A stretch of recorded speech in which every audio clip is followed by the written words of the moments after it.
তাহলে আমরা যে জিনিসটা থেকে শুরু করব সেটা হচ্ছে আগের দিনেরই কন্টিনিউয়েশন। ধরো আগের দিন আমরা কয়েকটা জিনিস করেছিলাম, যেমন অয়েলার ফাই ফাংশন যে একটা মাল্টিপ্লিকেটিভ ফাংশন, সেই প্রপার্টিটা ওটা বিভিন্ন ভাবে বিভিন্ন জায়গায় কাজে লাগে আমাদের অয়েলার ফাই ফাংশনটা। এরপর আমরা এই রিলেটেড কিছু প্রবলেম সলভ করেছিলাম, এবং যেগুলো সলভ করেছিলাম সেগুলো পুরোটাই গ্রুপ থিওরেটিক মেথড দিয়ে। ফর এক্সাম্পল, কিছু নাম্বারের ইউনিট প্লেস বের করেছিলাম। আজকে আমরা আরেকটু ডিটেলসে দেখবো যে ইউনিট প্লেস বা লাস্ট দুটো প্লেস যদি বের করতে হয় কোনো একটা বড় নাম্বারে, সেগুলো কি করে বের করা যায়। বা ধরো কোনো একটা ফ্যাক্টোরিয়াল দেওয়া আছে, ধরো ফ্যাক্টোরিয়ালকে কোনো একটা নাম্বার দিয়ে ভাগ করলে, স্পেসিফিক নাম্বার অবশ্যই, তাহলে তার রিমাইন্ডার গুলো কি ধরনের হতে পারে। তো সেই ধরনের জিনিস করার জন্য আমরা বেসিক্যালি কয়েকটা জিনিসের সাহায্য নেব। সেই জিনিসগুলো আজকে ডিটেলসে হয়তো খানিকটা করব, কিন্তু মোস্ট ইম্পর্টেন্টলি যেটা বলতে চাই সেটা হচ্ছে যে আমরা যাই করব পুরোটাই প্রায় একেবারেই অ্যালজেব্রিক মেথড, মানে আমাদের আগে পড়ে আসা গ্রুপ, রিং, ফিল্ড, সেইগুলোর সাহায্য নিয়েই আমরা পুরো জিনিসটাই করব। ফলে যারা গ্রুপ, রিং, ফিল্ড একটু আগে পড়েছো, অতটা মনে নেই, তাদের বলবো যে খুব বেশি জিনিস লাগবে না আমার গ্রুপ, রিং, ফিল্ডে। মোস্টলি যে পার্টটা রাখবে সেটা হচ্ছে গ্রুপের mostly cyclic group, mostly Zn+, তারপরে হোমোমরফিজমের কিছু প্রপার্টি, আইসোমরফিজমের কিছু প্রপার্টি। ওদিকে রিং এর বেসিক জিনিস, রিং এর ইউনিটস বলতে কি বোঝায়, সেই ইউনিটস এর কিভাবে বের করে, সেই ধরনের জিনিস। আর যদি দেখো যে এর পরের যে পার্টটা আছে ফিল্ডের, খুব সামান্য জিনিস, যে প্রত্যেকটা নন জিরো এলিমেন্টের মাল্টিপ্লিকেটিভ ইনভার্স এক্সিস্ট করে। এবং আজকে একটুখানি দেখবো, সেটা হয়তো করতে দেবো তোমাদের, সেটা হচ্ছে যে ফিল্ডের একটা স্পেসিফিক প্রপার্টি। আচ্ছা, ফিল্ডের একটা স্পেসিফিক প্রপার্টি তোমাদের আহ, দেখতে দেবো আর কি, যেটা দেখবে যে বেশ ইন্টারেস্টিং, এবং সেইটা পরবর্তী ক্ষেত্রে আমাদের কাজে দেবে। আচ্ছা, তো যদি দেখা যায় আগের দিনেরটা যদি একটু ছোট করে রিক্যাপ করি, তাহলে আমরা আগের দিন যে জিনিসগুলো করেছিলাম তার মোস্টলি যা দাঁড়ায় সেটা হচ্ছে Euler phi function, phi n. তো ফাই এন এর ডেফিনেশন আমাদের সবারই মনে আছে, যে number of positive integers less than equal to n and relatively prime to n. তার মানে এন এর সঙ্গে যারা রিলেটিভলি প্রাইম এবং এন এর সঙ্গে ছোট বা সমান পজিটিভ ইন্টিজার, সেই কালেকশনটা যারা এন এর সঙ্গে সমান বা ছোট এবং এন এর সঙ্গে রিলেটিভলি প্রাইম, এই ধরনের যতগুলো পজিটিভ ইন্টিজার আছে তাদের সংখ্যাটাকেই বলা হয় ফাই এন। তো আমরা দেখেছিলাম phi n is a multiplicative function. তার মানে ইফ জিসিডি অফ এম আর এন যদি ওয়ান হয়, দেন ফাই এর একটা স্পেশাল প্রপার্টি স্যাটিসফাই করে, phi of m n equal to phi m into phi n. তো এই যে প্রপার্টিটা, এটা খুব ইম্পর্টেন্ট প্রপার্টি, এবং এর সাহায্যে আমরা খুব সহজেই অনেক অঙ্ক চট করে করে ফেলতে পারবো। তো আগের দিন আমরা দেখেছিলাম এই ধরনের অঙ্ক কিন্তু কম্পিটিটিভ পরীক্ষায় আসে, বিভিন্ন কম্পিটিটিভ পরীক্ষায় বিভিন্ন ফর্মে আসে। তো আমরা আগের দিন দেখেছিলাম যে ফাই এন দিয়ে কতগুলো জিনিস করা যায়। আচ্ছা, আজকে তোমাদের একটা হোমওয়ার্ক দিচ্ছি, যে এমন কিছু অ্যালজেব্রিক মেথড বা অ্যালজেব্রিক রিলেশন বা ফর্মুলা বা থিওরেম তোমাদের বলতে হবে যেখানে ফাই এন সাহায্য করে। আমি কয়েকটা তোমাদের চট করে বলছি একটু মনে করিয়ে দেওয়ার জন্য। যে ধরো আমরা যখন করেছিলাম যে এক number of number of জেনারেটরস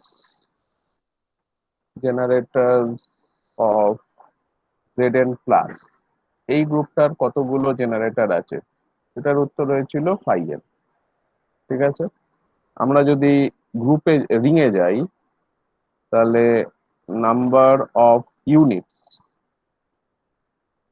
of the ring, যদি আমরা Zn+ ডট রিংটা যদি ভাবি, তাহলেও দেখেছিলাম এইটার উত্তর হয়েছিল ফাই এন। আচ্ছা, যারা সাইক্লিক গ্রুপ মনে আছে, আমি যদি বলি number of number of subgroup, এটাও খুব ইম্পর্টেন্ট রেজাল্ট, যেটা অনেক পরীক্ষায় আসে, অফ Zn+, কতগুলো, যে কোনো ফাইনাইট সাইক্লিক গ্রুপের কতগুলো সাবগ্রুপ আছে সেই সংখ্যাটা কিন্তু ফাইএন হয় না, কিন্তু এটা দেখবো আমরা আজকে একটা জিনিস করব সেইটার সঙ্গে রিলেটেড, সেটাকে বলা হয় টাউ এন। সেটা আমরা আজকে দেখবো। আচ্ছা, আবার আজকে কেউ এলো বোধহয়। আহ, আচ্ছা অনুভব, তোমার দেরি হচ্ছে, পরের দিন থেকে কিন্তু আটকে যাবে। ঠিক আছে, আজকে 15 মিনিট দেরি হয়ে গেল। So number of subgroups of Z N আমরা দেখবো আজকে। এই প্রপার্টিটা আমরা খেয়াল করবো, এই টাওয়েন বলে যে জিনিসটা আছে, এই জিনিসটা আজকে আমরা দেখবো। তো এটা একটা ইম্পর্টেন্ট রেজাল্ট। এবং যদি তুমি বলো যে number of homomorphisms, number of homomorphisms from Z N to Z M, এটা কতগুলো হয় জানা আছে কারো? নাম্বার অফ গ্রুপ হোমোমরফিজমস, এটা নাম্বার অফ গ্রুপ লেখাটাই ভালো। Group homomorphisms from Z N to Z M, কেউ একজন বলো তো। Number of group homomorphisms from Z N to Z N কতগুলো হয়? GCD of N and M. GCD of N N M, very good. তাহলে দেখো, এই সমস্ত জিনিসগুলোই কিন্তু একটা পজিটিভ ডিভাইসেস বা জিসিডি, মানে কত জিসিডি কিভাবে বের করতে হয়, ইউক্লিড অ্যালগরিদম আমরা আগের দিন দেখেছিলাম। এই ধরনের জিনিসগুলো, রেজাল্টস গুলো ইম্পর্টেন্ট। আমি যেটা বলতে চাইছি যে পরের দিন তোমরা আমাকে স্টেট করবে সেই সমস্ত রেজাল্টস যেগুলোর মধ্যে এই ধরনের কনসেপ্টস গুলো আছে, ফাইএন, টাউএন, সিগমায়ন, আমরা আরো কয়েকটা জিনিস দেখবো। যেখানে যেখানে যেমন ধরো এখানে আমরা দেখলাম যে ফাইএন বেশ কয়েকটার সঙ্গে জড়িয়ে আছে। ঠিক আছে, আরো বেশ কয়েকটা জিনিস আছে আমি যেগুলো বললাম না।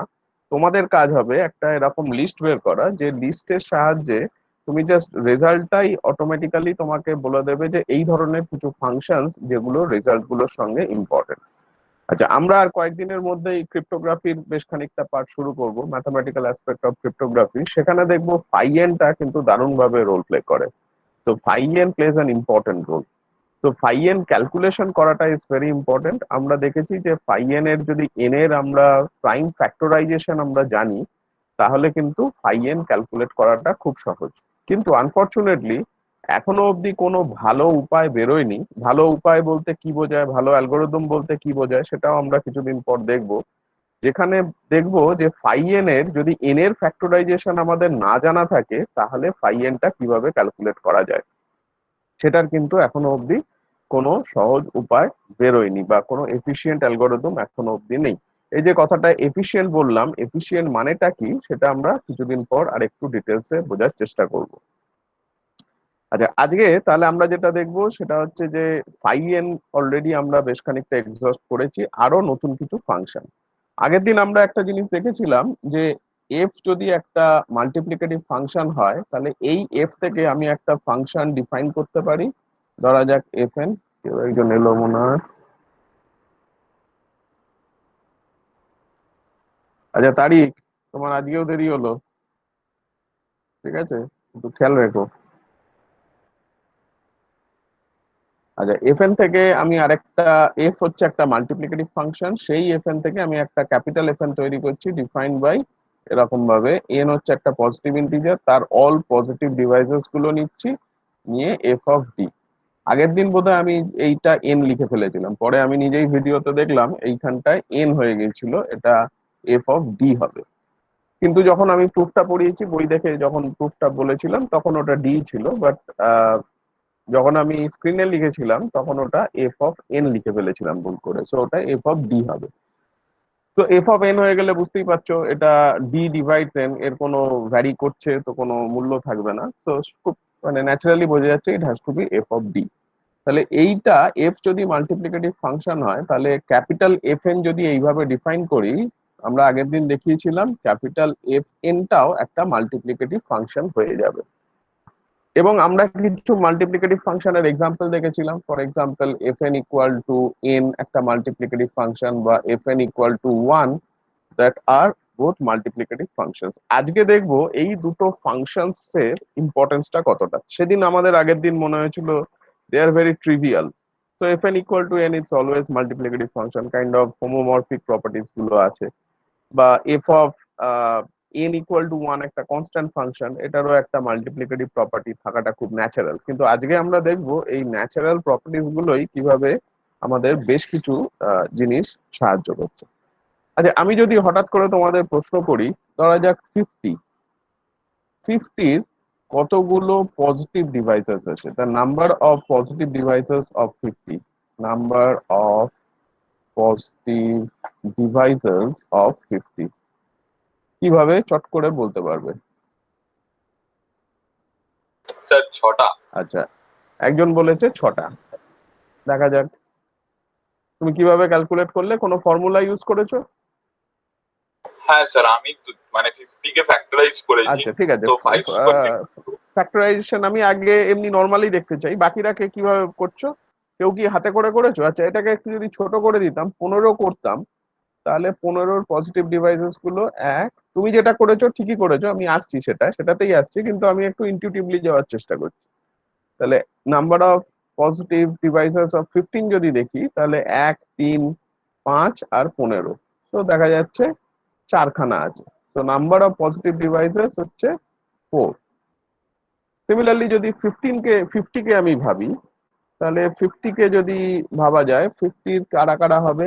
1 হবে, 2 হবে, 4 হবে না, 5 হবে, 10 হবে, 15 হবে না, 25 হবে, আর 50 হবে। আর কেউ আছে?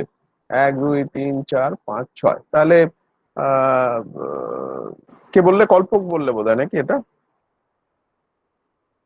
হ্যাঁ স্যার। হ্যাঁ, তো কল্পক যেটা 6টা বলেছে, আমারও 6টা উত্তর মিলেছে। কিন্তু এটাই যদি আমি 50,000 করে দিই, তাহলে আমি যে মেথডে করেছি সেটা করাটা অলমোস্ট, মানে এটা যদি পরীক্ষায় আসে, তাহলে বুঝতেই পারছো পরীক্ষার হলে গিয়ে হয়তো এই রকম গোটা চারেক অঙ্ক করে আনন্দের সঙ্গে লাফাতে লাফাতে ফিরবে। কিন্তু আহ এইভাবে যদি করি, অল পসিবল ফ্যাক্টরস গুলো দেখে দেখে দেখে দেখে হয়তো ভুলও হওয়ার সম্ভাবনা থাকবে, তাহলে সেটা সঠিকভাবে করে আসার সম্ভাবনাটা বেশ কম, বা করলেও অন্য অনেক প্রবলেমস তোমাকে স্যাক্রিফাইস করে আসতে হবে।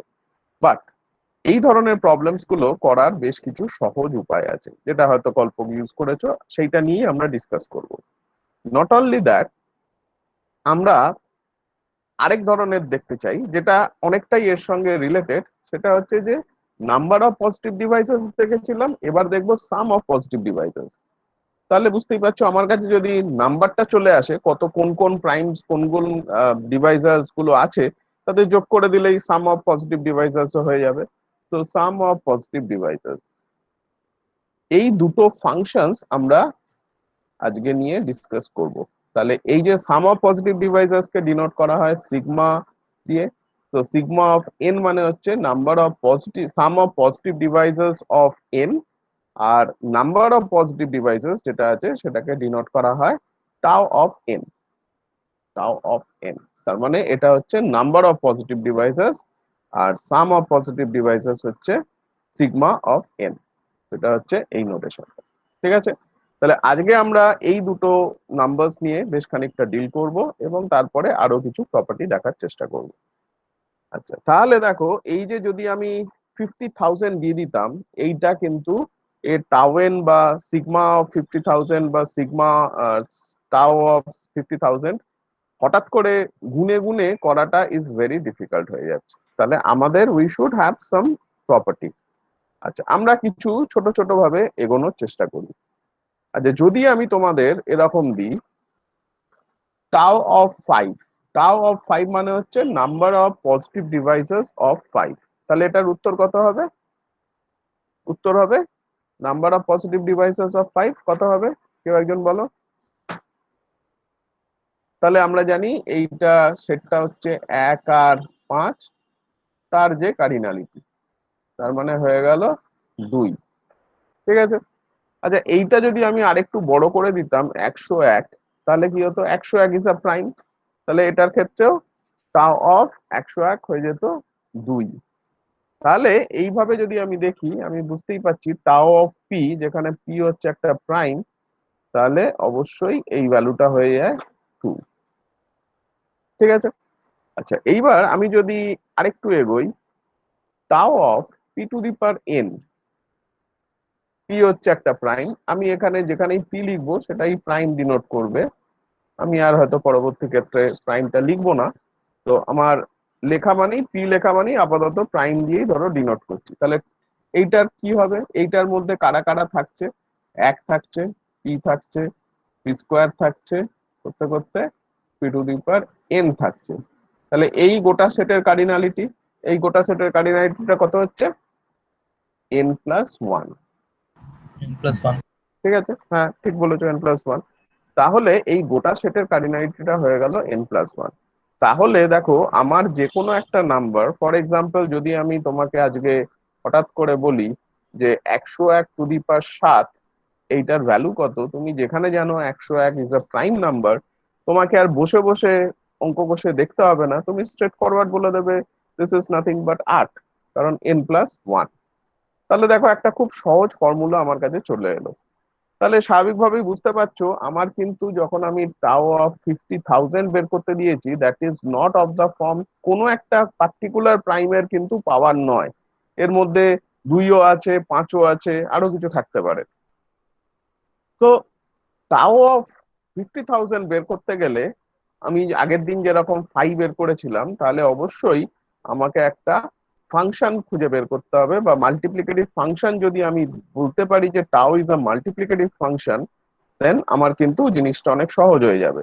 তাহলে 50,000 কে আমি প্রাইম ফ্যাক্টরাইজেশন করে লিখবো, করার পর তার উপরে যদি টাওটা মাল্টিপ্লিকেটিভ ফাংশন হয়ে যায়, তাহলে ইন্ডিভিজুয়ালি ওই পাওয়ার গুলোর ওপর টাওটা অ্যাপ্লাই করে দেবো প্রাইমের ওপরে, তারপর যা যা পাওয়ারে থাকবে সেটা +1 হয়ে যাবে, সো তার প্রোডাক্ট আকারে লিখে ফেলতে পারবো। তাহলে খুব সহজেই পেয়ে যাব যদি টাওটা একটা মাল্টিপ্লিকেটিভ ফাংশন হয়। তাহলে আমরা এখন যেটা দেখার চেষ্টা করব, whether tau is a multiplicative function or not।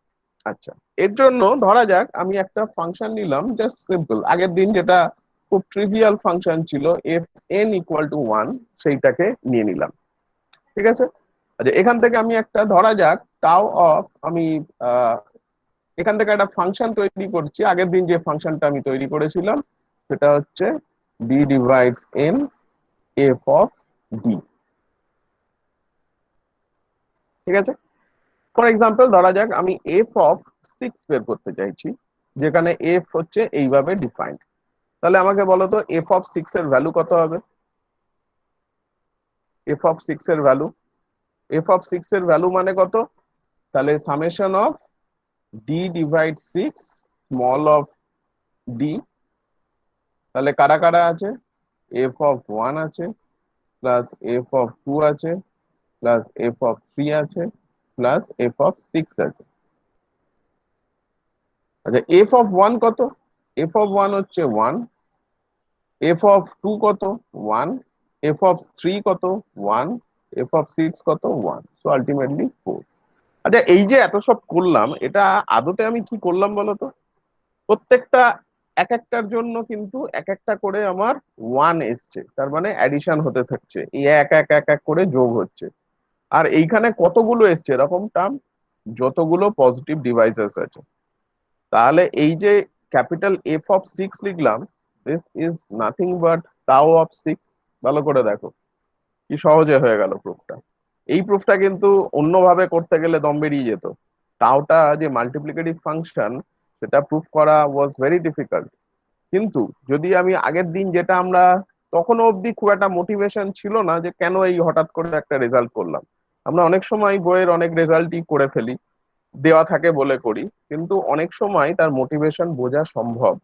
আগের দিন আমি ইচ্ছা করেই বলিনি, কিন্তু কারণ আগের দিন আমার সময় ছিল না এই অবধি আসার, এলে তখন বলে দিতে পারতাম, কিন্তু আগের দিন আমাদের সময়ের মধ্যে এটা কুলোয়নি। কিন্তু আজকে দেখো কি সুন্দরভাবে একদম সিম্পল রেজাল্ট ইউজ করে আমরা প্রুভ করে ফেললাম টাও 6 হচ্ছে একটা count which is nothing but a multiplicative function. কারণ এইটা আগের দিন দেখেছিলাম মাল্টিপ্লিকেটিভ ফাংশন, আগের দিন দেখেছিলাম এইটাও মাল্টিপ্লিকেটিভ ফাংশন। আমরা এক্ষুনি যেটা জিনিসটা করলাম সেটা হচ্ছে টাও অফ 6টা is nothing but F of 6। Now you can understand the general formula or the general theorem proof technique for this. তাহলে আমি কি করব, টাও এনটাকে যদি আমাকে মাল্টিপ্লিকেটিভ দেখাতে হয়, তাহলে আমি বেসিক্যালি এফ এন কনসিডার করব, which is nothing but summation of d divides n f of d where d is where where sorry f x equal to 1 for all x belongs to, এটা natural নাম্বারের উপর হয়, তো natural number. যদি এইটা করি আগের দিনের রেজাল্ট অনুযায়ী, দিস f টা একটা multiplicative function, this is a multiplicative function, আগের দিনের রেজাল্ট অনুযায়ী this is also a multiplicative function, hence fn is multiplicative function and this is nothing but tau of n. So খুব সহজেই প্রমাণ হয়ে গেল tau of n is a multiplicative function। এইবার চট করে আমাকে উত্তরটা দাও 50,000 এর ভ্যালু কত হবে। সবাই চেষ্টা করো টাও অফ 50,000 যে অঙ্কটা দিয়েছিলাম আমি, এবং শুনে অবাক হয়ে যাবে এই ধরনের অঙ্ক কিন্তু বিভিন্ন সময় বিভিন্ন পরীক্ষায় এসে থাকে, যেটা করা খুব সহজ যদি তুমি ফর্মুলাটা জানো। নাও গিভ মি দ্য অ্যান্সার। 30 হবে। আচ্ছা একজন বলে 30। সবার 30 বেরিয়েছে, দেখে নাও কিভাবে করলে, কেউ একজন বলো। আচ্ছা তার মানে আমি যেটা করছি টাও অফ 50,000, আচ্ছা প্রাইম ফ্যাক্টরাইজেশনটা আমাকে কেউ একজন বলো। টাও অফ 2 থাকবে 5 থাকবে, 2 এর উপর কত পাওয়ার হবে? 4 2 two the power 2 or 4 2 two the power 2 to the power 4, 5 to the power 4, 2 to the power 4, হ্যাঁ 5 to 5 the power 5 two the power 5 শুনতে 5 5, এইটা। 5। আচ্ছা তাহলে এটা যেহেতু মাল্টিপ্লিকেটিভ ফাংশন চট করে ভেঙে ফেলতে পারলাম 5 টু দি পাওয়ার 5, তাহলে এক্ষুনি দেখলাম যদি একটা p two the power n হয় তাহলে জাস্ট এইটা প্লাস 1 হয়ে যায়, তো 4 প্লাস 1 আর এটা হয়ে যাবে 5 প্লাস 1, তার মানে 30। সহজ, সবাই পারবে। তাহলে এই জিনিসটা দেখো কি সহজেই আমরা করে ফেলতে পারলাম। আচ্ছা এই পর যদি আমরা দেখি যে আরেকটা যে জিনিসটা পড়ে রয়েছে সেটা হচ্ছে যে sigma of n which is nothing but sum of positive divisors of n। তাহলে এবার আমরা সিগমাটাকে বের করার চেষ্টা করি। তো আরেকটা ফাংশন আগের দিন আমরা দেখেছিলাম, সেটা ছিল কি f of n equal to n। দেখেছিলাম এটা একটা মাল্টিপ্লিকেটিভ ফাংশন, খুব ন্যাচারাল ওয়েতে মাল্টিপ্লিকেটিভ ফাংশন। এবার ধরা যাক আমি করি এবার আমি ওই আগের দিনে যেরকম ক্যাপিটাল এফ টা বের করেছিলাম, ক্যাপিটাল এফ এন আমি কিভাবে ডিফাইন করছি, summation D divides N F of D. ঠিক আছে, তাহলে এই অনুযায়ী যদি আমি ক্যাপিটাল এফ অফ 6 বের করি, তাহলে ক্যাপিটাল এফ অফ 6 মানে কি, তাহলে এফ অফ সামেশন যেটা আছে F of 1 plus F of 2 plus F of 3 plus F of 6, এইটা যদি হয় তাহলে 1 প্লাস 2 প্লাস 3 প্লাস 6। দেখো সবকটাই কিন্তু positive divisors and they are the only positive divisors of 6। তাহলে এর সাম করলে যা হয় তাই হবে, তাহলে এটাই বেরিয়ে গেল তোমার উত্তর। তাহলে এইবার প্রশ্ন হলো এইটা আমি ইন জেনারেল কিভাবে বের করব। তাহলে দেখো এইটা is nothing but sigma of 6। তাহলে এবার প্রুফের টেকনিকটা নিশ্চয়ই সবাই বুঝতে পেরে গেছো যে কি হতে চলেছে। তাহলে আমি দেখাতে চলেছি যে sigma of n which is nothing but number of positive divisors of n, সেটা মাল্টিপ্লিকেটিভ ফাংশন, সেটা প্রমাণ করতে চলেছি। তাহলে আমি ধরে নিই late fn equal to n and capital Fn equal to summation d divides n small of ft। তাহলে আগের দিনের রেজাল্ট অনুযায়ী then both f and capital F are multiplicative function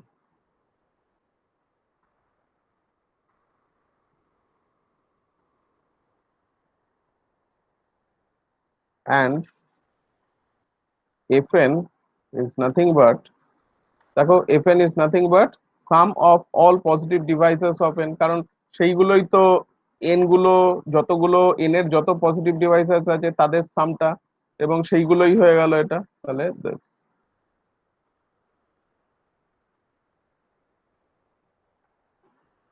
তাহলে বোথ ফাংশন হয়ে গেল। Also also fn equal to sigma n, hence sigma n is a hence sigma is a multiplicative function.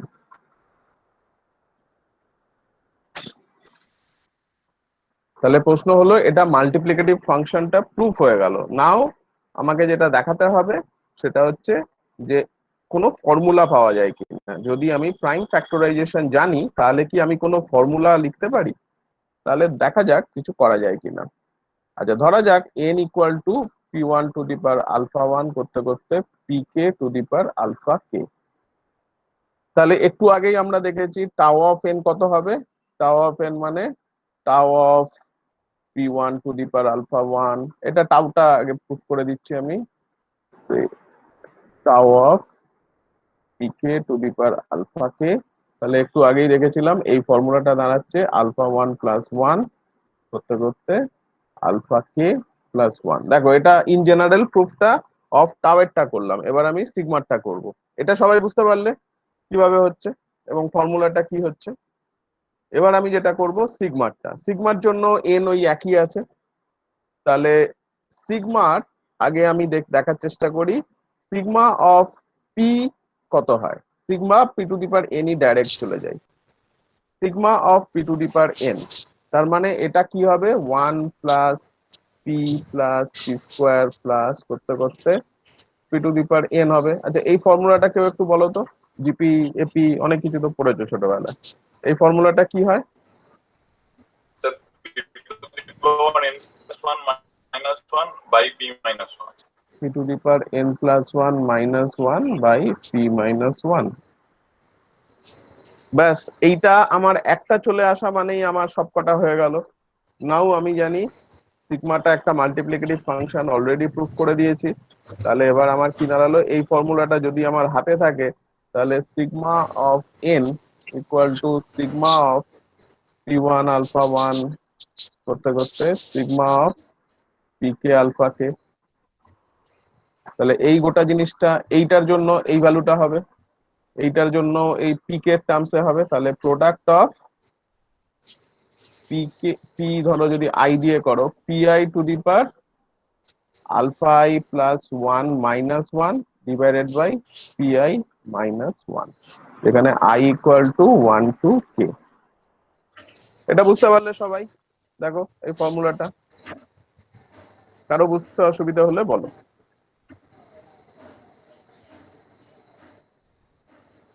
কারো বুঝতে অসুবিধা হলে বলো।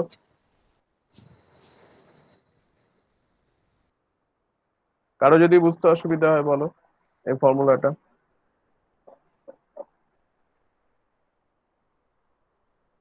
সবাই বুঝতে পেরেছো? তাহলে চট করে আমাকে এক্সাক্ট ভ্যালু অফ সিগমা 50,000টা বলে দাও তো। এক্সাক্ট ভ্যালু গুণ করতে হবে, বিরক্তিকর কিন্তু কম্পিটিটিভ পরীক্ষার জন্য ইজ ভেরি ইম্পর্টেন্ট।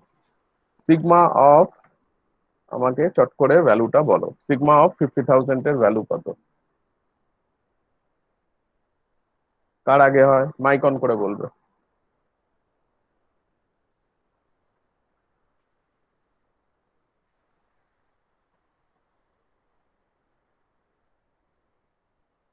কে একজন বলো।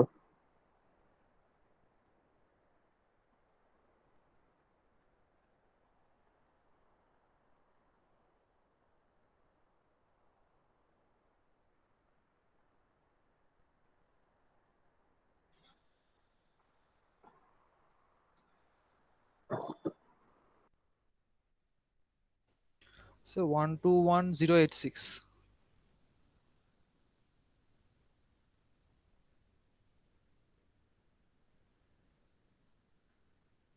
086.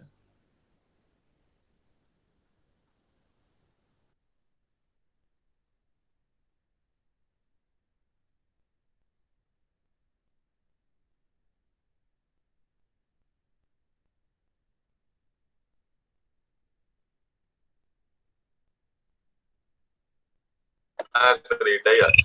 স্যার আপনি হয়ে গেছেন।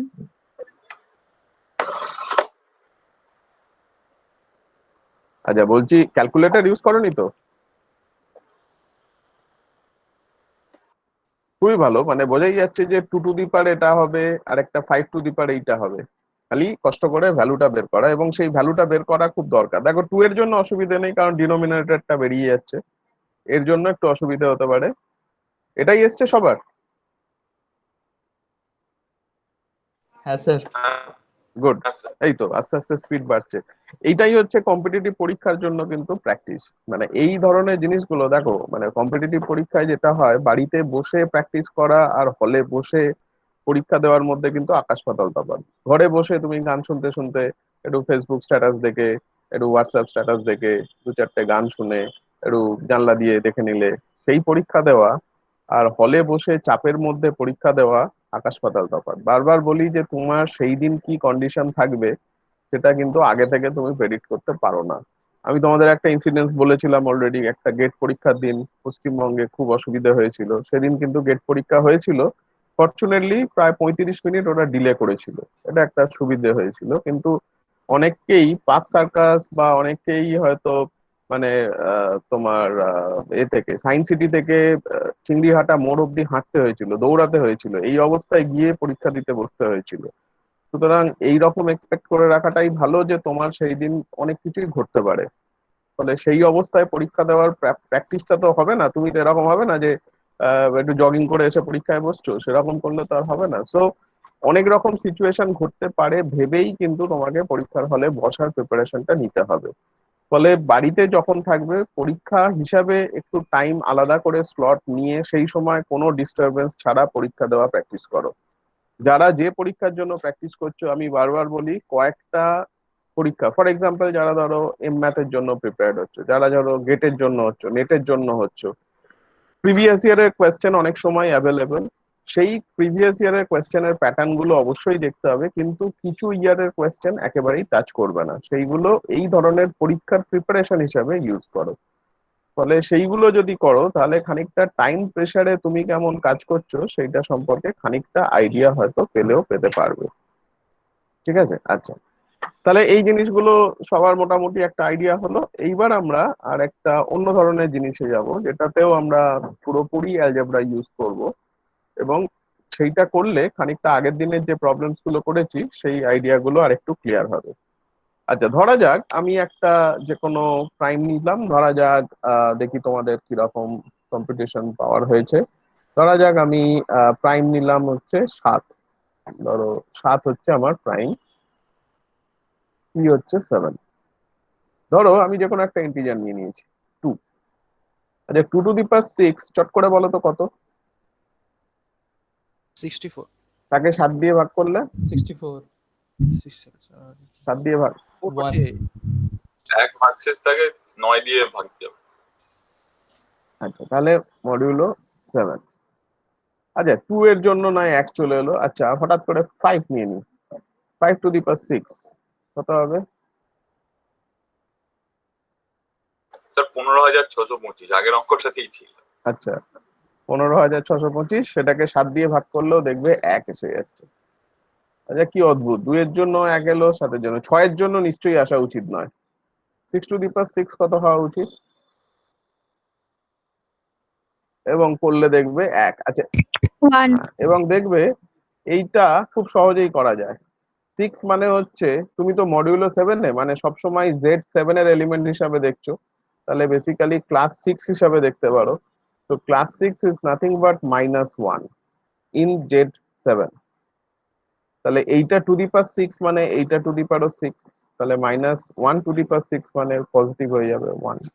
তো এগুলো, এই ধরনের ট্রিক্স গুলো এই স্যার ফার্মার্স লিটল থিওরেম বোধহয় এটাই তো। হ্যাঁ, আমি সেদিকেই যাচ্ছি। কিন্তু আমি যেটা দেখাতে চাইছি, এই যে সিম্বলটা যেটা গাউস করে গিয়েছিলেন, this is very powerful symbol. মানে তুমি খুব সহজেই দেখো, এইটা 6 টু দি পাওয়ার 6 আমাকে ক্যালকুলেটই করতে হলো না। আমি জাস্ট 6 টু দি পাওয়ার 6 কে -1 করে দিলাম Z7 এ, এবং -1 টু দি পাওয়ার 6 করা is very easy to me. তাহলে সেটা হয়ে গেল 1। তো এইখানে দেখো অদ্ভুত ভাবে 2, 5, 6 শুধু নয়, তুমি যে কোনো ইন্টিজার নাও যেটা 1 থেকে 6 এর মধ্যে আছে, তাদের টু দি পাওয়ার 6 করলে সবসময় সেটা 1 রিমাইন্ডার দেয়। So that's quite crazy things. তো এইটাকেই বলা হয় ফার্মার্স লিটল থিওরেম। তো ফার্মাট আমরা আগের দিনই ফার্মাট সম্পর্কে বেশ কিছু তথ্য জেনেছি। Farmer last theorem, celebrated theorem, যেটা প্রায় 350 বছর পর প্রুফ হয়েছে, তার একটা ছোট স্টেটমেন্ট যেটা সবাই বুঝতে পারি আমরা, ওনারই একটা দেওয়া রেজাল্ট, সেটাকে বলা হয় ফার্মাস লিটল থিওরেম। তো স্টেটমেন্টটা কি? ধরো let p be a prime and a be an integer such that p does not divide a, then a to the power p minus 1 is congruent to 1 mod p. খেয়াল করো, এটাকে বলা হয় Fermat's last theorem, sorry Fermat's little theorem, last নয়, little theorem. ঠিক আছে, তাহলে আগের যে স্টেটমেন্টটা দেখো, আমি পিটা নিয়েছিলাম 7, আর 1 থেকে 6 অব্দি সমস্ত নাম্বারকেই পি ডিভাইড করে না, কিন্তু পি মানে 7 ডিভাইড করে না। তাহলে তুমি সেইগুলোকে যদি এ হিসাবে চুজ করো, যে কোনো একটা নাম্বারকে যদি তুমি এ হিসাবে চুজ করো, তাহলে বুঝতেই পারছো A to the power P minus 1 মানে 6, that will be congruent to 1 modulo P, তার মানে 1 মডিউলো 7। তো আমি যে স্টেটমেন্টটা একটু আগে লিখেছিলাম যে সবার জন্যই অবিশ্বাস্যভাবে এটা এক হয়ে যাচ্ছে, সেটা কিন্তু আসছে বিকজ অফ দিস থিওরাম। এই থিওরামের অনেক রকম প্রুফ আছে, বুঝতেই পারছো, ফার্মার নিজে একটা প্রুফ দিয়ে গিয়েছিলেন, কিন্তু আমরা যেহেতু গ্রুপ থিওরি অলরেডি কষ্ট করে পড়ে ফেলেছি, তাহলে আমরা সেই রেজাল্টস গুলো কেন কাজে লাগাবো না, এবং সেই রেজাল্টস গুলো কাজে লাগিয়ে খুব সহজেই কিন্তু আমরা এর প্রুফটা করে ফেলবো। তাহলে একটু গ্রুপ থিওরির কয়েকটা রেজাল্ট আমরা রিক্যাপ করে নিই। তাহলে গ্রুপ থিওরি নিশ্চয়ই জানো। তাহলে ধরা যাক let G be a finite group of say order n. Let a belongs to g, যে কোনো একটা এলিমেন্ট নিয়ে নিলাম a থেকে। দেন তাহলে আমরা কি বলতে পারি, এ টু দি পাওয়ার গ্রুপের অর্ডার অবধি যদি ওটাকে মাল্টিপ্লাই করতে করতে যাই, যদি এটা গ্রুপটা উইথ রেসপেক্ট টু মাল্টিপ্লিকেশন হয়, তাহলে এটা কি হওয়া উচিত, এ টু দি পাওয়ার n গ্রুপের অর্ডার অবধি যদি আমি ওটাকে মাল্টিপ্লাই বা কম্পোজ করতে যাই n অবধি, তাহলে কি হওয়া উচিত, that becomes the identity element of the group. এই রেজাল্টটা নিশ্চয়ই জানা আছে। খেয়াল করো, this is very important, finite group. শুধুমাত্র এই ধরনের জিনিস ইউজ করেই আমরা কিন্তু ফার্মাস লাস্ট থিওরাম, লিটল থিওরামটা প্রুফ করে ফেলবো। তাহলে প্রুফ করার জন্য যদি ফার্মাস লিটল থিওরামে যাই, আমাদের গ্রুপটা কি নেওয়া উচিত, ইনটিউটিভলি বুঝতেই পারছো, পি দেওয়া আছে তোমার, তাহলে consider the group, consider the group Z P plus. তাহলে এটা একটা গ্রুপ, ফাইনাইট গ্রুপ, এবং এর অর্ডার পি। আচ্ছা, আমরা এখানে গ্রুপ না করে আমরা এটাকে, যেহেতু মাল্টিপ্লিকেশনের রেসপেক্টে হচ্ছে, আমরা এখানে রিংটা কনসিডার করি। Consider the ring, consider the, আচ্ছা আরেকটু রেজাল্ট যদি যদি তুমি ফিল্ড দিয়ে ভাবো, তাহলে একটু ছোট হয়ে যাবে ব্যাপারটা। আচ্ছা, তাহলে এইটা বোঝা গেল। আচ্ছা, ফিল্ডের ডেফিনেশন মনে আছে কারো? ফিল্ডের ডেফিনেশন, ফিল্ড তো পড়েছো তোমরা। তাহলে যদি এফ একটা ফিল্ড হয়, ফিল্ড কি পড়েছো তোমরা? ফিল্ড, হ্যাঁ স্যার, মানে মোটামুটি। ডেফিনেশন গুলো পড়েছি। ব্যাস ডেফিনেশন জানা থাকলেই হবে। তাহলে এফ প্লাস ডট যদি একটা ফিল্ড হয়, ইজ আ ফিল্ড। এটা যদি ফিল্ড হয়, তাহলে আমরা কি বলতে পারি, এফ থেকে যদি তুমি জিরো এলিমেন্টটা সরিয়ে নাও, বাই ডেফিনেশন অফ ফিল্ড এইটা কি তৈরি করে, sir this group. Is a group. এটা নিশ্চয়ই ফিল্ডের ডেফিনেশনই দেখো, ফিল্ডের ডেফিনেশনটা কি হয়, এফ প্লাসটা একটা অ্যাডিটিভ গ্রুপ হয়, এফ থেকে জিরোটা সরিয়ে নিয়ে উইথ রেসপেক্ট টু ডট সেটাও একটা অ্যাডিটিভ গ্রুপ তৈরি করে। ঠিক আছে, এবং এর অ্যাডিশন এবং মাল্টিপ্লিকেশনের মধ্যে একটা ডিস্ট্রিবিউটিভ প্রপার্টি থাকে। এটাই হচ্ছে ফিল্ডের বেসিক বৈশিষ্ট্য। তো এইটা একটা ফিল্ড যদি হয়ে থাকে, তাহলে ফিল্ড থেকে যদি এলিমেন্টটাকে সরিয়ে নাও, জিরো এলিমেন্টটাকে, তাহলে with respect to dot that forms a group. আমার এই বইতে আরেকটু বেশি কিছু আছে, যেটা তোমাদের হয়তো আমি পড়াবো না, কিন্তু যারা কম্পিটিটিভ পরীক্ষায় যাচ্ছ তাদের জন্য বলি, এটা একটা গ্রুপ তৈরি করে, এটা একটা কমিউটেটিভ গ্রুপ তৈরি করে from the definition of field. কিন্তু যে কোনো ফাইনাইট ফিল্ড যদি হয়ে থাকে, তো এটা একটা আরবিটারি ফিল্ড ছিল, ফাইনাইট হতে পারে, ইনফাইনাইট ফিল্ড হতে পারে। আচ্ছা, দুটো ইনফাইনাইট ফিল্ডের এক্সাম্পল বলো তো। Rational number sir of R plus R plus dot R rational plus dot, তো ইনফাইনাইট ফিল্ড হলো। কিন্তু যদি এফটা ফাইনাইট ফিল্ড হয়ে যায়, তাহলেও তো এটা গ্রুপ, কমিউটেটিভ গ্রুপ হচ্ছে। আরো এক্সট্রা প্রপার্টি হয়, তাহলে if F is a finite field, then এর থেকে যদি তুমি জিরো এলিমেন্টটা সরিয়ে নাও, যে গ্রুপটা তৈরি হয়, this group is a cyclic group. এটা খুব important result, is a cyclic group.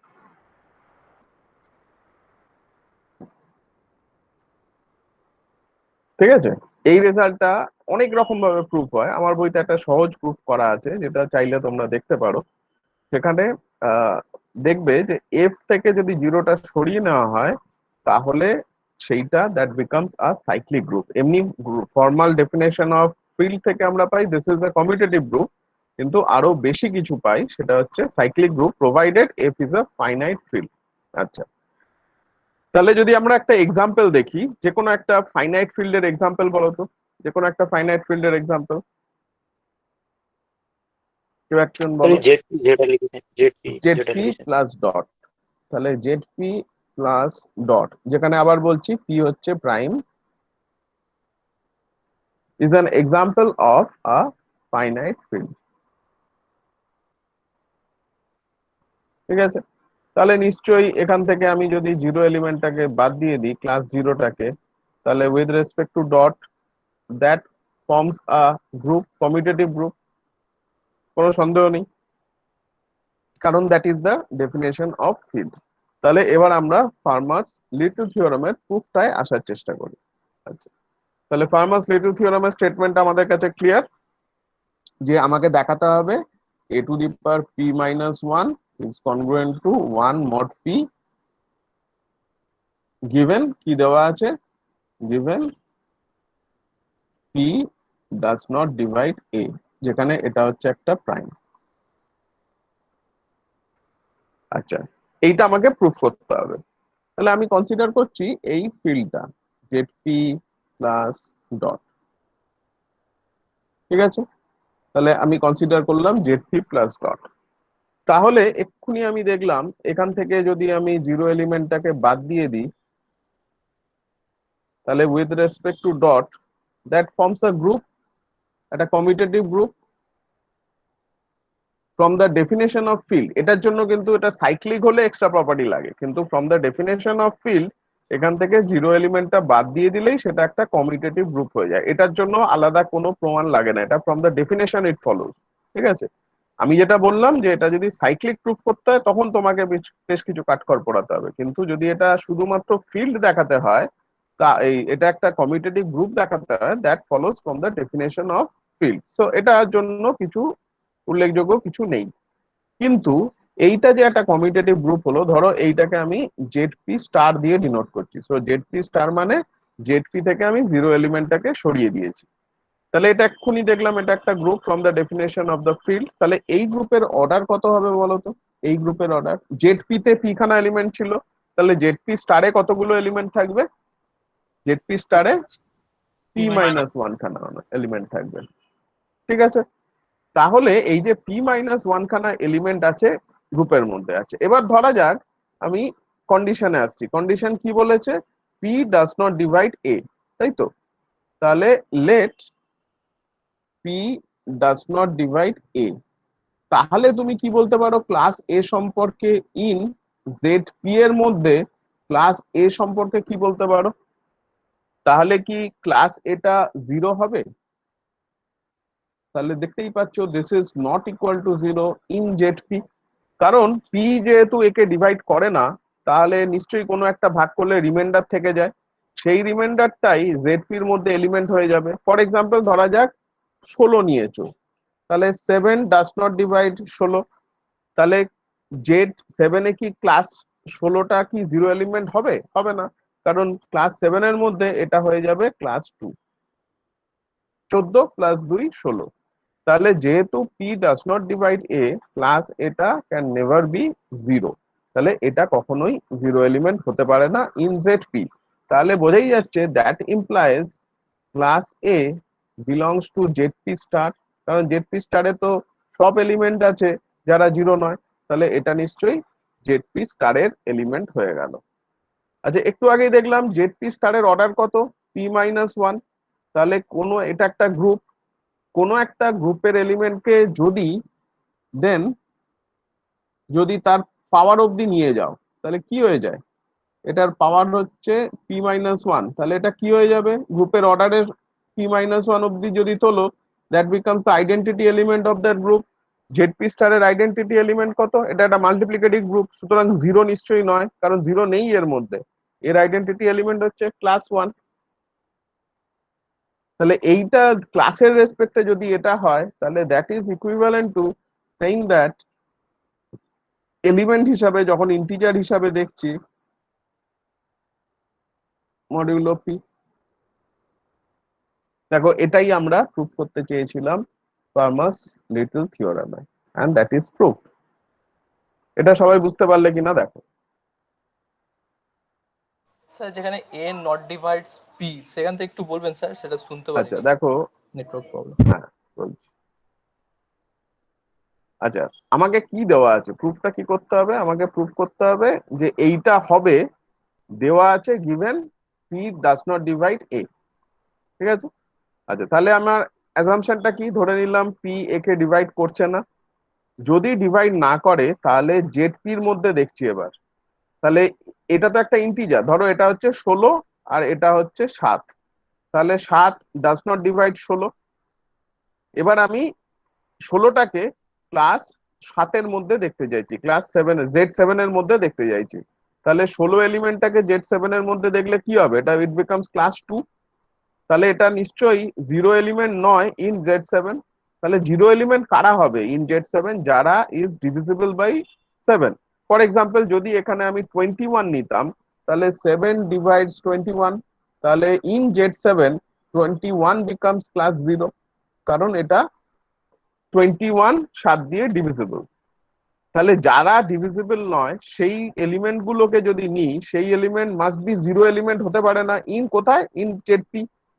তাহলে এ যদি জিরো এলিমেন্ট ইন জেডপি না হয়, তাহলে এ নিশ্চয়ই জেডপি স্টারের মধ্যে আছে, কারণ জেডপি স্টার মানেটা কি? জেডপি -0। তাহলে জিরো এলিমেন্ট গুলো বাদ দিলে বাকি যারা আছে সবাই জেডপি স্টারে আছে, তাহলে ক্লাস এটা নিশ্চয়ই জেডপি স্টারে আছে। এবার কি হলো? জেডপি স্টারের অর্ডার একটু আগে দেখেছি p-1, তাহলে কোনো একটা, এটা একটা গ্রুপ, ফাইনাইট গ্রুপ। তাহলে এই এলিমেন্টটাকে আমি যদি p-1 যেটা গ্রুপের অর্ডার অব্দি নিয়ে যাই, তাহলে দ্যাট বিকামস আইডেন্টিটি এলিমেন্ট। একটু আগেই দেখলাম আমরা, হয়েছে সেই ঘটনাটা। তাহলে এইটা ইজ ইকুইভ্যালেন্ট টু মডিউলো দিয়ে যদি লিখি, তাহলে a to the power p-1 is congruent to 1 modulo p। এটাই প্রুফ করতে চেয়েছিলাম। তো উই আর ডান। বুঝে গেল? হ্যাঁ স্যার। আচ্ছা, আর কারো কোনো বুঝতে অসুবিধা হলে বলো।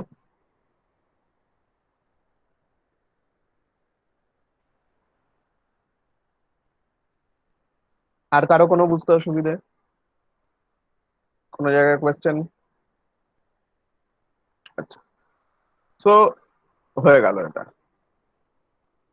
আচ্ছা, এইটা থেকে আরেকটা জেনারেলাইজ করা হয়, সেটা হচ্ছে দেখো, এখানে ছিল if p does not divide a, এই কন্ডিশনটা ইম্পর্টেন্ট ছিল।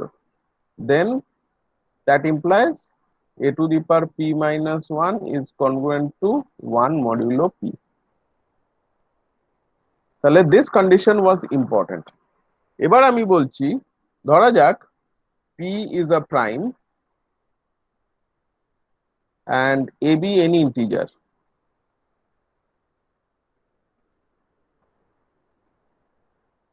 দেখো, এনি ইন্টিজার করে দিয়েছে, এখন আর p divides does not divide a আমি বলছি না। তো a is any integer, then a to the power p is congruent to a mod p। এই ঘটনাটা কি সত্যি? এটা একটু চট করে দেখে নাও তো। এইটা কি আমি বলতে পারি এ যদি একটা যে কোনো ইন্টিজার হয়ে থাকে তাহলে a to the power p is congruent to a mod p. হ্যাঁ স্যার। সো এটাকে বলা হয় জেনারেলাইজড ফার্মাস লিটল থিওরেম, এবং এটা অনেক অঙ্কের ক্ষেত্রে কাজে লাগে। খেয়াল করো, আমার এনি ইন্টিজার বলা আছে, তাহলে আমার দু রকম ঘটনা ঘটতে পারে। এক, পি ডিভাইডস এ, আর p does not divide a. আগে p does not divide a কেসটা ধরি। যদি p does not divide a হয় তাহলে এই ঘটনাটা ঘটবে, এই ঘটনাটা ঘটবে বাই ফার্মাস লিটল থিওরেম। এবার এর যদি দুদিকে আমি এ দিয়ে গুণ করে দিই তাহলে এইটা চলে আসবে, এই জিনিসটা চলে আসবে। তাহলে যদি p does not divide a হয় তাহলে উই আর ডান। এবার যদি পি ডিভাইড এ হয়, সেই কেসটা কেউ একজন বলো তো দেখি, তোমাদের কাউকে একটা জিজ্ঞাসা করি কিভাবে করবে। আচ্ছা, কে বলতে চাও বলো? অনুভব বলো শুনি, অনুভব মাইন্ডটা অন করো। হ্যাঁ স্যার। হ্যাঁ, তুমি এবার বলো, যদি পি ডিভাইড এ হয় তাহলে এই ঘটনাটা কিভাবে হচ্ছে। তাহলে p does not divide a হলে ঘটনাটা সত্যি, সেটা দেখে ফেলেছো। এবার ধরা যাক let p divide a, p divides a, then how to prove this. খুব সহজ কিন্তু, খালি একটু ভাবো, পি ডিভাইডস এ হলে এ কনগ্রুয়েন্ট টু মড পি তে কত হয়? 0। 0। এবার দেখো, এইটা তোমাকে প্রুফ করতে হবে, এবার বলো তো কিভাবে প্রুফ করবে।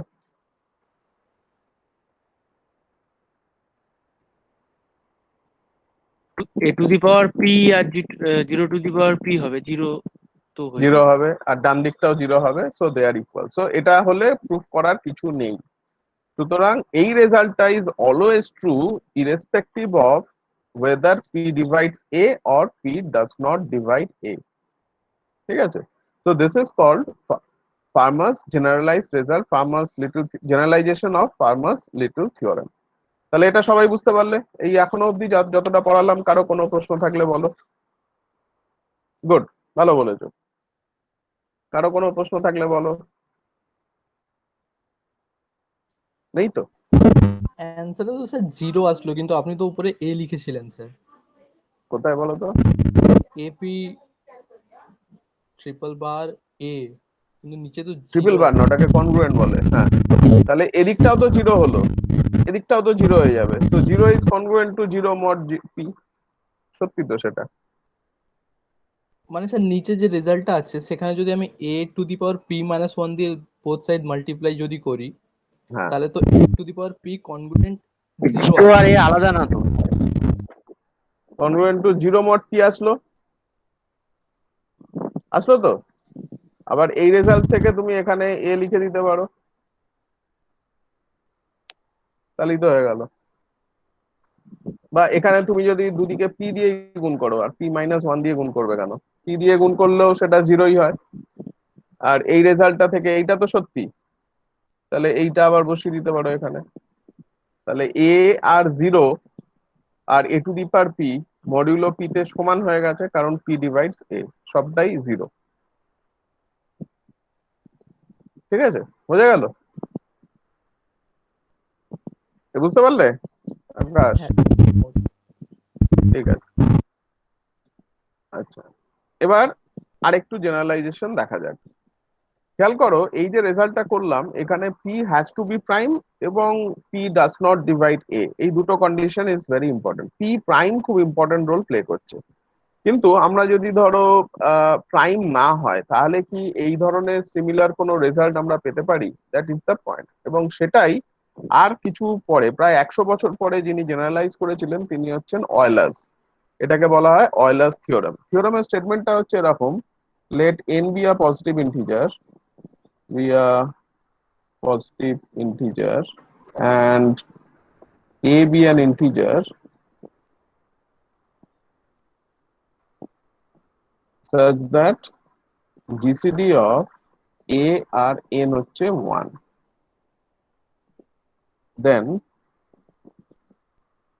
a to the power phi of n, খেয়াল করো Euler phi function is congruent to 1 modulo n. So this statement is known as Euler's theorem. এবং একটু যদি ভালো করে দেখো, এটা ফার্মাস লিটল থিওরেমের জেনারেলাইজেশন। কিভাবে? এখানে কি দেওয়া আছে, এনটা একটা যে কোনো ইন্টিজার, পজিটিভ ইন্টিজার, তাহলে এটা প্রাইম হতে পারে, প্রাইম নাও হতে পারে। আচ্ছা, এনটা যদি প্রাইম হয়ে যায় তাহলে দেখো তো এই কন্ডিশন, ফার্মাস লিটল থিওরেমের কন্ডিশন গুলোকে কি স্যাটিসফাই করছে? এন যদি প্রাইম হয়ে যায় তাহলে হ্যাঁ এ স্যার, তাহলে phi এ n টা n-1। গুড। এবং সেক্ষেত্রে দেখো এই রেজাল্টটা ইজ সাফিসিয়েন্ট ফর পি, বা এন যদি প্রাইম হয়ে যায়, N does not divide A. N যদি প্রাইম হয়ে যায় তাহলে GCD of N equal to 1 মানে নিশ্চয়ই প্রাইম নাম্বারটা এ কে ডিভাইড করে না, তাহলে এই কন্ডিশনটাও স্যাটিসফাই করে গেল। এবং ফাই অফ এন সেক্ষেত্রে ভ্যালু হয়ে যাবে n-1, কারণ এনটা তখন প্রাইম, তাহলে ফাই অফ এন হয়ে যাবে n-1 is congruent to 1 modulo n। তো দ্য রেজাল্ট ইজ ট্রু। তার মানে যেটা দাঁড়ালো যে অয়লার ফার্মাস লিটল থিওরেমটাকে জেনারেলাইজ করলেন, এবং তিনি জেনারেলাইজ করলেন not for any prime but for any positive integer. তার মানে this result is known as Euler's theorem. তাহলে বোঝা গেল কেন এটা জেনারেলাইজেশন। এবার এইটার প্রুফটা দেখা যাক। এইটার প্রুফটাও আবার আমরা সেই একই রকম ভাবেই করব, অনেকটাই ফার্মাস লিটল। তাহলে বুঝতেই পারছো আমি এখন গ্রুপ হিসাবে বা রিং হিসাবে কনসিডার করছি জেড এন প্লাস ডট। তো আগের দিন আমরা দেখেছিলাম UN, group of all units, তার মানে যাদের যাদের যারা এন এর সঙ্গে রিলেটিভলি প্রাইম সেই ধরনের এলিমেন্টস গুলোকে, ইউএন গুলোকে আমরা দেখেছিলাম সেই সমস্ত x belongs to Zn such that GCD of x আর n equal to 1। তাহলে আমরা আগের দিন দেখেছিলাম ইউএন, এইটাকেই আমরা Zn স্টার দিয়ে ডিনোট করছি, ঠিক আছে? Zn স্টার মানে অল ইউনিটস অফ Zn, এইটা is a group, is a commutative group. এটা আগের দিন দেখেছিলাম। এবং এর অর্ডার কত হয় এই গ্রুপটা? আগের দিন কি দেখেছিলাম? অর্ডার অফ Zn স্টার, এর অর্ডার কত? ফাই অফ এন, কারণ যারা এন এর সঙ্গে রিলেটিভলি প্রাইম তাদের কালেকশনটা ফাই অফ এন। এইবার দেখো আমি স্টেটমেন্টটায় আসি, আমাকে একটা এন দেওয়া আছে, সেই এনটা নিলাম, আর এন এ হচ্ছে একটা ইন্টিজার যে কিনা এন এর সঙ্গে রিলেটিভলি প্রাইম। তাহলে ধরলাম let a be an integer such that GCD of an equal to 1। তাহলে GCD of N equal to যদি 1 হয়ে যায় তাহলে এই এটা কার মধ্যে ঢুকে যাবে? জিসিডি অফ এন যদি 1 হয়ে যায় তাহলে ক্লাস অফ এটা ইউএন বা জেডএন স্টারের মধ্যে ঢুকে যাবে। তাহলে then class of a belongs to U N, বা আমি তাকে জেডএন স্টার ধরেই লিখছি, জেডএন স্টার। হলো? তাহলে এবার আগে যেরকম ভাবে করলাম ফার্মাস লিটল থিওরেমে, যে এই গ্রুপের অর্ডার কি দেখলাম ফাই এন, তাকে যদি ফাই এন এর এলিমেন্টটাকে ফাই এন অব্দি যদি নিয়ে যাই তাহলে এটা কি হয়ে যাবে? এর আইডেন্টিটি এলিমেন্ট, এর আইডেন্টিটি এলিমেন্ট হচ্ছে 1। এইটাকেই যদি কনগ্রুয়েন্সের ভাষায় লেখো তাহলেই সেটা হয়ে যাবে a to the power phi n is congruent to 1 modulo n, which is the statement of Fermat's, sorry, Euler's theorem। দেখো এই জিনিসটাই তোমাকে প্রুফ করতে হতো, এবং সেটা আমি কি সহজেই প্রুফ করে ফেললাম। এটাকে যদি তুমি নাম্বার থিওরেটিক মেথডে করো, অয়লার অবশ্যই এইভাবে করেননি, কারণ অয়লারের সময় গ্রুপের কনসেপ্ট ছিল না, অয়লার অন্যভাবে করেছিলেন। কিন্তু এই প্রুফটা দেখো কত সহজে হয়ে গেল। আচ্ছা, এই প্রুফটা কারো বুঝতে অসুবিধা হলে বলো কিভাবে করলাম। দেখো খুব সহজ, জাস্ট 3 লাইনে, মানে এটা বোর্ডে করলে 1 লাইনের প্রুফ।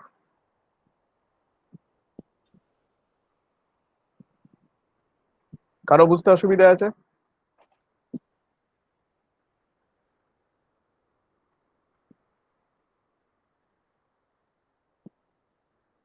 নেই তো? থাকলে বলো। না স্যার। আচ্ছা, সবাই বুঝতে পেরেছো?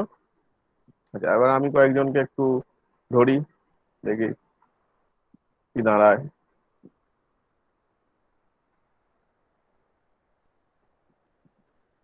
আচ্ছা, ধরবো না। আচ্ছা, এইগুলো কিন্তু ক্রিপ্টোতে আমাদের খুব কাজে লাগবে।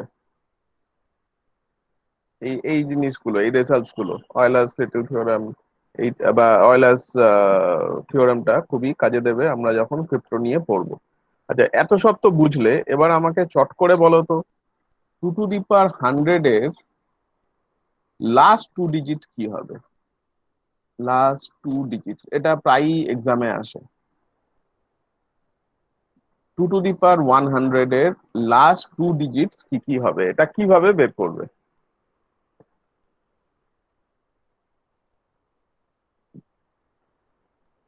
আমরা এখনো অবধি যা যা পড়লাম তার সাহায্যে কিন্তু খুব সহজেই বেরিয়ে আসবে 2 টু দি পাওয়ার 100 এর লাস্ট 2 ডিজিটস কিভাবে বের করবে। আচ্ছা, একটু যদি ভাবো, 2 টু দি পাওয়ার 100 এর লাস্ট 2 ডিজিটস বের করা মানে এটাকে বেসিক্যালি কত দিয়ে ভাগ করে তার রিমাইন্ডার দেখা? কেউ একজন বলো, এটাকে আমি কত দিয়ে ভাগ করে তার রিমাইন্ডার? হ্যাঁ, 100 এটাকে আমি 100 দিয়ে ভাগ করে তার রিমাইন্ডারটা দেখার চেষ্টা করছি। তো basically I want to find 2 two the power 100 modulo 100। এবার এটা কোন রেজাল্ট কাজে লাগবে? তুমি ফার্মাস লিটল থিওরেম কাজে লাগাবে, না তুমি অয়েলার্স থিওরেম কাজে লাগাবে?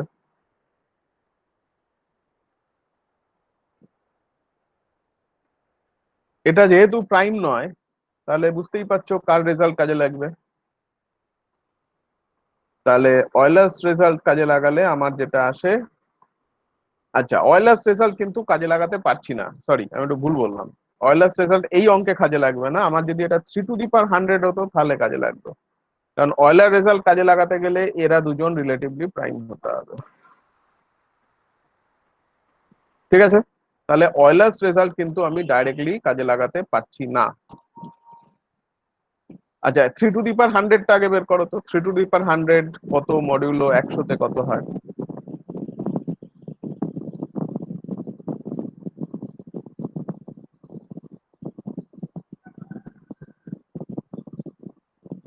Three two the power 100 modulo 100 তে কত হয়?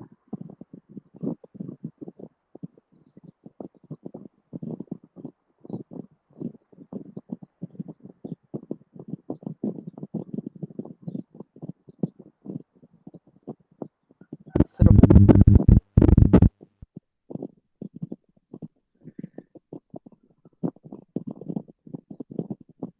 কত এসছে 3 to the power 100?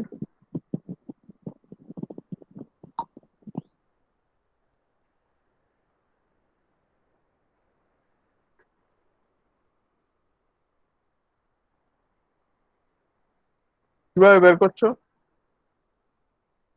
Sir last ডিজিটটাই তো বার করতে হবে। লাস্ট 2 ডিজিটস বলেছি।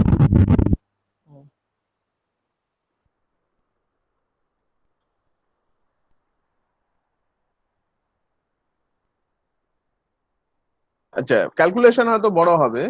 তাহলে 3 টু দি পাওয়ার, দেখো 5 অফ 100, এটা কত হবে? 1 মডিউলো 100 বাই 3 পাওয়ার 80 অব্দি তো আসছে। 3 টু দি পাওয়ার, 80 অব্দি পাচ্ছি, মানে 5 অফ হ্যাঁ 100টা 40 হয়। 5 অফ 100 কত? 40। 40, তার মানে 80 অব্দি পাচ্ছ। তাহলে এবার 20, এটা এটা একবার আইএসআই এর পরীক্ষায় এসেছিল একবারে। তাহলে তোমাকে 20টার ভ্যালু দেখতে হবে। সেটা কিভাবে করবে একটু ভালো করে ক্যালকুলেট করো, চেষ্টা করো, অন্য কোনো মেথডে করতে পারো কিনা। তাহলে দেখো, এইটা দিয়ে আমার যেটা অসুবিধা হবে সেটা হচ্ছে যে 3 to the power 5 of this, মানে 3 to the power 40 is congruent to 1 modulo 100। এটা পেয়ে গেলাম। তাহলে দ্যাট ইমপ্লাইজ দুদিকে স্কোয়ার করে দিলে 3 to the power 80 is congruent to 1 modulo 100। তাহলে যদি আমি অঙ্কটা এরকম দিতাম যে 3 টু দি পাওয়ার 80 কে লাস্ট 2 ডিজিটস কত হবে, তাহলে খুব সহজেই পেয়ে যাবে। তো বেশ কিছু অঙ্ক এইটুকুনি করলেই হয়ে যায়। নাও দ্য পয়েন্ট ইজ 100 এ যেতে গেলে তোমাকে 3 টু দি পাওয়ার 20 ভ্যালু বের করতে হবে মডিউলো 100। সেটা কিভাবে বের করব?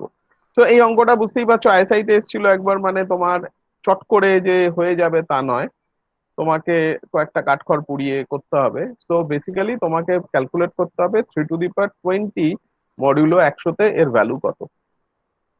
ঠিক আছে, সেটা বের করতে পারলেই হয়ে যাবে। আচ্ছা, 3 টু দি পাওয়ার 4 এর ভ্যালু কত বলো তো? 81। 81। এবার আস্তে আস্তে বাড়াও, তুমি আহ কত অবধি যেতে পারো দেখো। 5 করলে কিছু আবার 41 হয়ে যাবে। হুম। তো তোমাকে আস্তে আস্তে ক্যালকুলেট করে বাকিটা গুণ করে বের করে ফেলতে হবে। তো বলার উদ্দেশ্য হলো এই অঙ্কগুলো বেশ কিছু জিনিস অনেক দূর অবধি তুমি খুব চটজলদি পৌঁছে যেতে পারবে। তো আহ, এইটা একটা ইম্পর্টেন্ট আইডিয়া। ঠিক আছে, এবার আমি স্যার যদি বলছি যে হ্যাঁ বলো। স্যার 100 কে ওই 25 × 4 করে লিখতে পারি, আর ওইটার উপরে যদি লাগাই তাহলে 3 to the power 525 congruent modulo 1 mod 25 হবে। 525 মানে 20 হচ্ছে, তাহলে 3 টু দি পাওয়ার 20 কনগ্রুয়েন্ট না, মডিউলো 1 তুমি মড 25। 25 কোথায় পেলে? 25টা কোথা থেকে পেলে? মানে 100 কে লিখছি, 100 কে 25 × 4 এরকম লিখতে পারি। আর হ্যাঁ। 25 আর 4 তো দুজনের রিলেটিভলি প্রাইম, তাহলে ওই হুম একটা রেজাল্ট ছিল ওরকম, দুটো মড তাহলে গুণ হয়ে যায় আর কি। হুম হুম। তাহলে ওরকম করে যদি করি তাহলে থ্রি টু দি আচ্ছা। Power twenty congruent modulo 1 mod 25 একটা আসছে, আর একটা 3 to the power 20 congruent modulo 1 mod 4 একটা আসছে। হুম। তাহলে 3 to the power 20 congruent modulo 1 mod 100 হয়ে যাচ্ছে। এটা বাই ইউজিং কি রেজাল্ট করলো বলো তো এটা? ওই যে একটা ছিল মানে A to the power n congruent modulo 1 mod a, আর A to the power n congruent modulo 1 mod b যদি থাকে, আর a আর b যদি দুটো রিলেটিভলি প্রাইম হয়, তাহলে A to the power n congruent modulo 1 mod ab, এরকম একটা বোধহয় ছিল। আচ্ছা, সেটা ভালো করে দেখো। এটা হচ্ছে চাইনিজ রিমাইন্ডার থিওরামের স্টেটমেন্টের কাছাকাছি চলে গেছে তুমি। তো আমরা চাইনিজ রিমাইন্ডার হ্যাঁ থিওরামও দেখবে। আছে আমাদের, সেটা আমরা পরে করবো আর কি। সেই জন্য আমি আর বললাম না এটা। যাই হোক, তোমাকে সামহাও কাঠখড় পুড়িয়ে বাকি 20-র ভ্যালুটা বের করে ওটার সঙ্গে গুণ করে দিলেই হয়ে গেল। হ্যাঁ স্যার, 3 পাওয়ার 4 কে হলে ওটা 81-ই হয়, তাহলে 3 পাওয়ার 20টাও 81-ই হবে। হুম। তো যাই হোক, থ্রি এবার পাওয়ার এবার ফোর কে বারবার। তো সামহাও তোমরা এবার বুঝতে পারছো এই ধরনের অঙ্কগুলো যদি দেওয়া হয় তাহলে তোমরা কিভাবে মোস্টলি ট্যাকেল করবে সেটা। আচ্ছা, আরেকটা অঙ্ক চট করে বলো তো। যদি আমি বলি যে ধরা যাক জেড,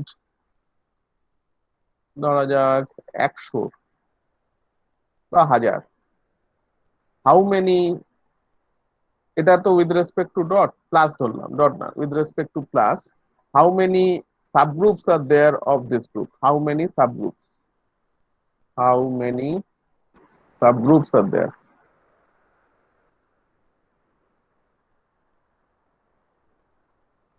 কতগুলো হবে চট করে বলো। জেড হাজারে 1000 16টা। প্লাস 16টা। কতগুলো হবে? আচ্ছা, 16টা কিভাবে হবে। বললে? তো ডিভাইসের সংখ্যা। তো এইটার মানে হচ্ছে finding the number of positive divisors of Z100। তাহলে আমি একটু আগে বললাম যে কোনো একটা সাইক্লিক গ্রুপে, finite cyclic group of order N যদি হয়, এর কতগুলো সাবগ্রুপ থাকে?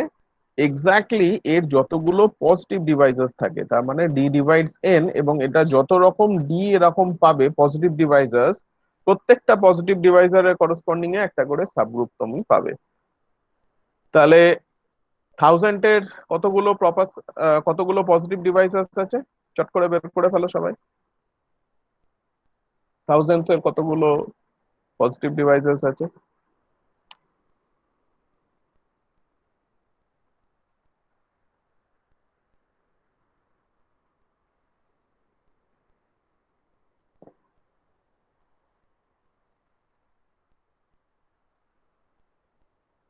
তাহলে 1000-কে ভাঙলেই হয়ে যায় বেসিক্যালি 16। 16। তাহলে 1000-কে বেসিক্যালি আমি খুঁজতে চাইছি টাও অফ 1000। তাহলে 1000-কে একটু ভেঙে বলো কত? 2 টু দি পাওয়ার কত, 5 টু দি পাওয়ার কত? 2 টু দি পাওয়ার কত হয়? 3, 5 to the power 3।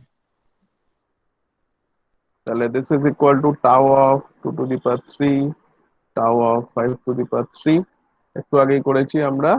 This is 4 plus 1, sorry 3 plus 1 into 3 plus 1 মানে 4, so equal to 16। Very good, তাহলে 16টা বেরিয়েছে। বোঝা গেল? তাহলে দেখো এই একই জিনিসপত্র দিয়ে আমি কত ধরনের অঙ্ক তৈরি করতে পারি। আচ্ছা, আরেকটা আজকে দেখবো, সেটা হচ্ছে ধরো আমি একটু আগে দেখলাম যে মাল্টিপ্লিকেটিভ ইনভার্স কার এক্সিস্ট করে। ধরো আমি জেড ধরেছি, জেড এন প্লাস ডট একটা রিং নিয়েছি, যে কোনো একটা ক্লাস এ নিয়েছি, বিলংস টু জেড এন। ঠিক আছে, এবার প্রশ্ন হলো যে কোনো এন এর জন্য যে কোনো ক্লাসের কি মাল্টিপ্লিকেটিভ ইনভার্স এক্সিস্ট করে? প্রশ্ন নিশ্চয়ই উত্তর হবে না। ফর এক্সাম্পল যদি আমি জেড 6 প্লাস ডট নিতাম, বা ধরো জেড 16 প্লাস ডট নিতাম, তাহলে এটা একটা রিং, কিন্তু এতে ক্লাস 2 এর কোনো মাল্টিপ্লিকেটিভ ইনভার্স নেই, ডাজ নট এক্সিস্ট। মানে এই ইনভার্সটা লেখাই যায় না। ঠিক আছে, অথচ ক্লাস 3 এর মাল্টিপ্লিকেটিভ ইনভার্স এক্সিস্ট করে। আচ্ছা, ক্লাস 3 এর মাল্টিপ্লিকেটিভ ইনভার্স কত, চট করে বলতে পারবে কেউ? ক্লাস 3 এর মাল্টিপ্লিকেটিভ ইনভার্স কত ইন জেড 16?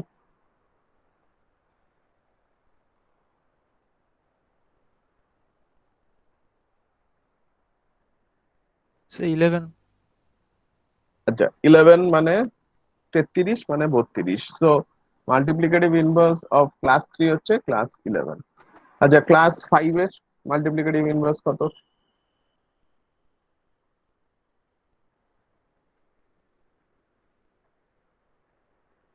সো ক্লাস 4 এর মাল্টিপ্লিকেটিভ ইনভার্স এক্সিস্ট করে না, কারণ 4 আর 16 হচ্ছে রিলেটিভলি প্রাইম নয়।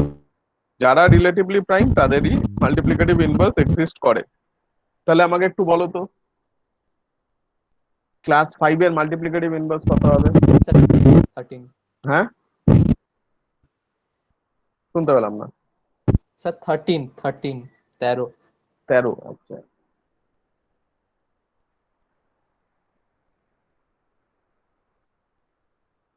আচ্ছা, ঠিক আছে, 64 আর 65।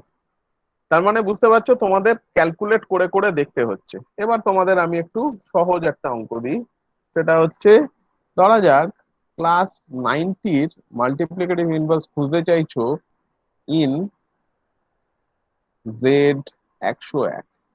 So what will be the multiplicative inverse of class 90 in Z101? 101 is a prime number, so যেহেতু 90 101 এর থেকে ছোট, তাহলে নিশ্চয়ই 90 আর 101 রিলেটিভলি প্রাইম, তো এর মাল্টিপ্লিকেটিভ ইনভার্স এক্সিস্ট করে। Now my question is what is the multiplicative inverse of 90 in Z101? তো এই ধরনের অঙ্ক কিন্তু বেশ কিছু কম্পিটিটিভ পরীক্ষায় আসে, এবং আমরা এতক্ষণ অব্দি তোমরা গুণ টুন করে সহজেই দেখতে পাচ্ছিলে। এবার বুঝতেই পারছো তোমাদের লাকিলি গুণ করে পেয়ে যেতে পারো, but it will take some time. আমার যদি কোনো একটা অস্ত্র থাকে যে ফর্মুলা বা কোনো টেকনিক দিয়ে আমি বের করতে পারি, then that is very good, and that is known as extended Euclid algorithm. তো ইউক্লিড কিন্তু অনেক কিছু জিনিস দিয়ে গেছেন। ইউক্লিড অ্যালগরিদমের সাহায্যে, যাকে বলা হয় extended Euclid algorithm, we can find the multiplicative inverse of some element in Zn very easily. আচ্ছা, কিভাবে সেটা একটু দেখা যাক। আচ্ছা, তোমাদের এই রেজাল্টটা নিশ্চয়ই মনে আছে যে যদি let d equal to, sorry এখানেই লিখি আমি, ধরা যাক let b equal to GCD of a and b, then there exists uv belongs to z such that d কে তোমরা কিভাবে লিখতে পারো ইন টার্মস অফ এবি? কিভাবে লিখতে পারো? au প্লাস বিবি ফর্মে লিখতে পারো। এটা এই রেজাল্টটা নিশ্চয়ই তোমরা ক্লাসিক্যাল অ্যালজেব্রায় পড়ে এসছো আগে ছোটবেলায়। এই রেজাল্টটা সবার জানা আছে তো? হ্যাঁ স্যার। আচ্ছা, যদি এই রেজাল্টটা ভুলে যাও, বা এই রেজাল্টের প্রুফটা একটু ট্রিকি, ওয়েল অর্ডারিং প্রিন্সিপাল লাগে, বুঝতেই পারছো এটা প্রুফ করতে গেলে একটা লিস্ট এলিমেন্ট টাইপের জিনিস হয়, সেই লিস্ট এলিমেন্টটাই ডি হয়। তো এটা যে কোনো ক্লাসিক্যাল অ্যালজেব্রা ছোটবেলায় যে বইগুলো পড়েছো সেটাই দেখতে পারো, আমার বইয়েরও ফার্স্ট চ্যাপ্টারে এটা করে দেওয়া আছে। তো যেটা দাঁড়ালো যে যে কোনো একটা এলিমেন্টে জিসিডি যদি ডি হয়ে থাকে, so you can always write d in terms of u plus b. আচ্ছা, এবার খেয়াল করো যে আমার 90 এবং 101 মাল্টিপ্লিকেটিভ ইনভার্স এক্সিস্ট করছে মানেই নিশ্চয়ই 90 আর 101 রিলেটিভলি প্রাইম, তাহলে এদের জিসিডি হয়ে গেল 1। তাহলে নিশ্চয়ই এইরকম এই রেজাল্টটা ইউজ করে তুমি এইভাবে নিশ্চয়ই লিখতে পারবে, এটা হয়ে গেল GCD 90 into u plus 101 into v. So there must exist some u and v, যার জন্য তুমি 90 এবং 101 কে এদের জিসিডির আকারে এক্সপ্লেন করতে পারো। So 1 equal two 90 plus this. এবার তোমাকে দেখো বের করতে হবে কোথায়, জেড 101 এ তোমাকে এই ভ্যালুটা বের করতে হবে। সো জেড 101 এ বের করা মানে মডিউলো 101 করছো। এবার যদি তুমি দুদিকে মডিউলো 101 করে দাও, তাহলে 1 congruent to 90 into v plus, যেহেতু 101 দিয়ে মডিউলো করছো এই পার্টটা 0 হয়ে যাবে, তাহলে 0 মডিউলো 101। তাহলে যা দাঁড়ালো সেটা দাঁড়ালো 90 into v equal to congruent to 1 modulo 101। তাহলে বলতে পারি আমি ভিটা is the multiplicative inverse of, sorry u, এটা 90 এর সঙ্গে ইউ ছিল, ভি নয় ইউ, ইউ 101 এর সঙ্গে ভি ছিল। So 90 into u equal to congruent to 1 modulo 101। তাহলে কি আমি বলতে পারি যে u is the multiplicative inverse of 90, কারণ এইটাকেই আমি যদি মডিউলো দিয়ে লিখি তাহলে 90 class into u class equal to 1, and that is by definition u is the multiplicative inverse of 90। তাহলে প্রশ্ন হলো এই ইউ আর ভি গুলোকে কিভাবে লোকে বের করে, ঠিক আছে? আচ্ছা, সেই টেকনিকটা একটু দেখা যাক। আমরা একটু ছোট নাম্বার দিয়ে করি, ধরা যাক আমরা 8 আর 13 জন্য করা যাক, ঠিক আছে? 8 স্যার আর একটা 13, কোশ্চেন, হ্যাঁ বলো। এই এই স্টেপটা বুঝতে পারলাম না, মানে 1 = 90u প্লাস 101 ভি এর পরের স্টেপটা, আচ্ছা, এইটা তো এই অবধি বোঝা মড গেছে, 101টা। এই অবধি বোঝা গেছে, হ্যাঁ হ্যাঁ এই এই অবধি বুঝতে পেরেছো? কারণ এটা আমরা আগেই ছোটবেলায় পড়েছি যে জিসিডি কে can be written in terms of a and b. এখানে এ হচ্ছে এইটা আর বি হচ্ছে এইটা। হুম। আচ্ছা, এবার তোমাকে অ্যাকচুয়ালি কি বের করতে হবে? তোমাকে বের করতে হবে হচ্ছে multiplicative inverse of 90 in Z 101। তাহলে তোমাকে যে ভাগটা করতে হবে, কার রেসপেক্টে ভাগ করতে হবে? মডিউলো 101 দিয়ে ভাগ করতে হবে জিনিসটা, তবেই তো ক্লাস ইন জেড 101 আসবে, হুম তাই তো? আচ্ছা, তাহলে এবার যদি এই পুরো রিলেশনটার আমি দুদিকে 101 দিয়ে ভাগ করে রিমাইন্ডারটা নিই, তাহলে কি হবে? এটা 1টা 1ই থেকে গেল কনগ্রুয়েন্ট টু 90 যা আছে। এবার এইটা, এই যে পার্টটা, এই পার্টটা তো 101 দিয়ে ডিভিজিবল, হুম। কারণ 101 ইন্টু ভি আছে, তাহলে এটা 0 হয়ে যাবে হ্যাঁ হ্যাঁ, ঠিক মডিউলো আছে। করলে। তাহলে আলটিমেট এবার ঘুরিয়ে লিখলাম 90u plus congruent to 1 mod 101। তাহলে এটাকেই ক্লাসে লিখলে এটা বোঝা গেল, হ্যাঁ ঠিক বুঝতে আছে। পেরেছো তো? আচ্ছা, এইবার ধরো আমি আহ আরেকটা করি অঙ্ক। আচ্ছা, জায়গা নেই, আমি অন্য জায়গায় করি, এটাকে মুছে দিই।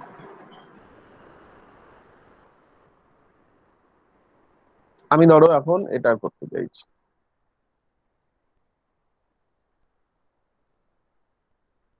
ধরো 8 আর 13। তাহলে আমি বের করতে চাইছি multiplicative inverse of 8 in Z13 star. Z13 এ তো বের করতে পারবো না, Z13 স্টারে বের করতে হবে, কারণ মাল্টিপ্লিকেশনের রেসপেক্টে Z13 এ তো 0 এসে গেছে, ঠিক আছে?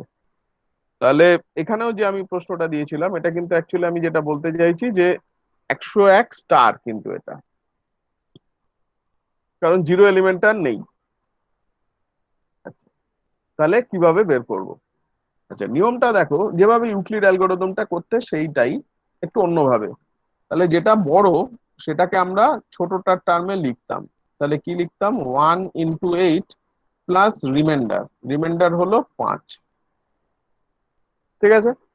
তাহলে দেখো বড়টাকে আমি ছোটটার টার্মসে লিখলাম, এর পরের স্টেপে কি করতাম, এর পরের স্টেপে যদি খেয়াল করো আমি তোমাদের হাতে করে একটা জিওমেট্রিক ইন্টারপ্রিটেশন দিয়েছিলাম, কাঁচি দিয়ে কেটে দিতাম, কাঁচি দিয়ে কাটার পর রিমাইন্ডার এটা পড়ে থাকতো আর এইটা, এবার ছোট নাম্বারটা তখন বড় নাম্বারের রোল প্লে করতো আর রিমাইন্ডারটা তখন ছোট নাম্বারের রোল প্লে করতো। তাহলে 1 × 5 + 3।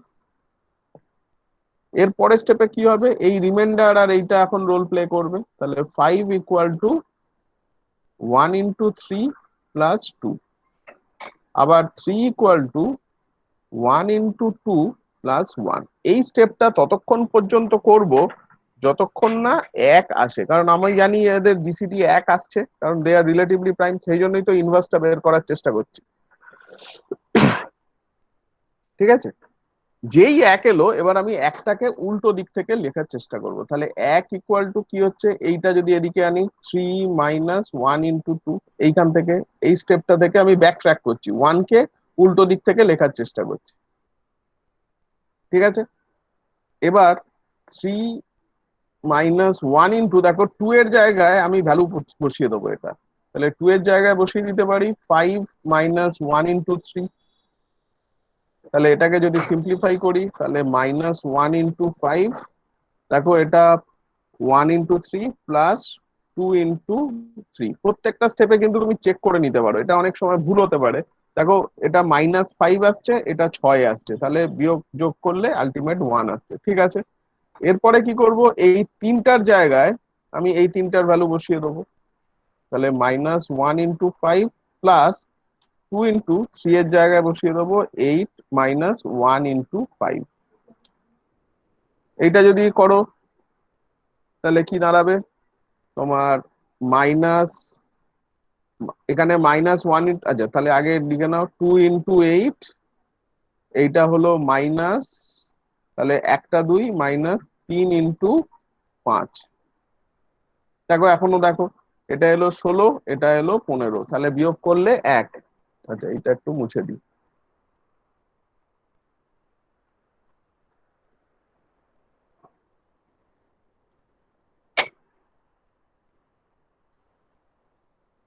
তাহলে আবার 5, এবার 5-এর জায়গায় আমি ভ্যালুটা বসিয়ে দেবো, 5-এর জায়গায় এই ভ্যালুটা বসে যাবে, 5 এসে গেছে, তার মানে 5-এর জায়গায় যদি ভ্যালু বসিয়ে দাও তাহলে 2 × 8 - 3 × 5-এর জায়গায় যদি বসাও 13 - 1 × 8, তাহলে এটার ভ্যালু হচ্ছে -3 × 13, আর এটা হলো 3 2 5 + 5 × 8।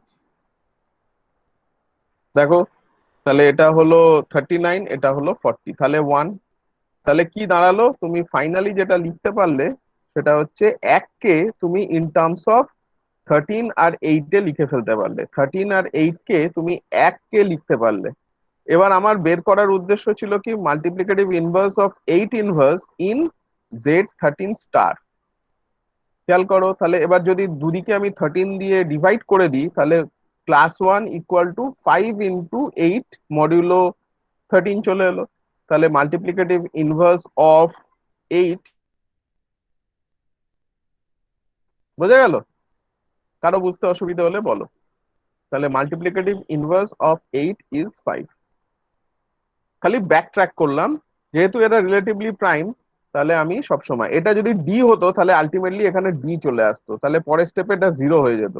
তাহলে এখান থেকে আমি ব্যাক ট্র্যাক করা শুরু করতাম, then I can always write, যেভাবে আমি লিখেছিলাম AU + BB ফর্মে যে লিখেছিলাম সেইটা, এইভাবে মেথড দিয়েই আমি কিন্তু সবসময় এই ডি কে এক্সপ্রেস করতে পারবো in terms of AU and BB।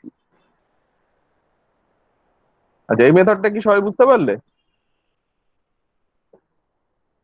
তাহলে আমরা আরেকবার এবার 90টা করার চেষ্টা করি, এই মেথডটা যদি বুঝতে পারো। কারো বুঝতে অসুবিধা হলে বলো, মাইক অন করে বলো কারো বুঝতে অসুবিধা হলে। তো এক্সপেক্টেড সবাই বুঝতে পেরেছো? যদি বুঝতে পারো তাহলে আমরা উল্টোটা করি এবার, যেটা আমি প্রশ্নটা দিয়েছিলাম যে 90 ইন কোথায় দিয়েছিলাম, আহ কোথায় মাল্টিপ্লিকেটিভ ইনভার্স অফ 90 ইন 101 বের করতে দিয়েছিলাম, সেটা এবার সবাই মিলে করো দেখি। মাল্টিপ্লিকেটিভ ইনভার্স আমার এখন বের করতে হবে, multiplicative inverse of 90 in Z 101 star. কিভাবে করব? তাহলে এখানে বড় হচ্ছে এইটা, তাহলে নিশ্চয়ই 1 equal to some u into 90 plus v into 101। তাহলে এবার দুদিকে যদি 101 দিয়ে করে ফেলতে পারি, ভাগ করে ফেলতে পারি, তাহলে ইউটাই হয়ে যাবে 90-র মাল্টিপ্লিকেটিভ ইনভার্স। তাহলে এইভাবে লিখতে গেলে, ইউভি পেতে গেলে যেভাবে আমি করলাম, তাহলে 101 বড়, তাহলে 101কে আমি লিখবো 1 ইন্টু 90 প্লাস 11। তাহলে এটা এখন এইটার এই দুটোকে নিয়ে কাজ করব, তাহলে 90-কে লিখবো, 90 হলো তোমার তাহলে 8 ইন্টু 11 প্লাস 2, তাই তো? এটাই তো 88 প্লাস 2। তাহলে এবার এইটা আর এইটাকে নিয়ে কাজ করব, তাহলে 11 ইকুয়াল টু 5 ইন্টু 2 প্লাস 1 হয়ে গেল। এবার ব্যাক ট্র্যাক করবো, তাহলে 1 ইকুয়াল টু 11 মাইনাস 5 ইন্টু 2। তাহলে 11 মাইনাস 5 ইন্টু, এবার 2 এর জায়গায় ভ্যালুটা বসিয়ে দেবো।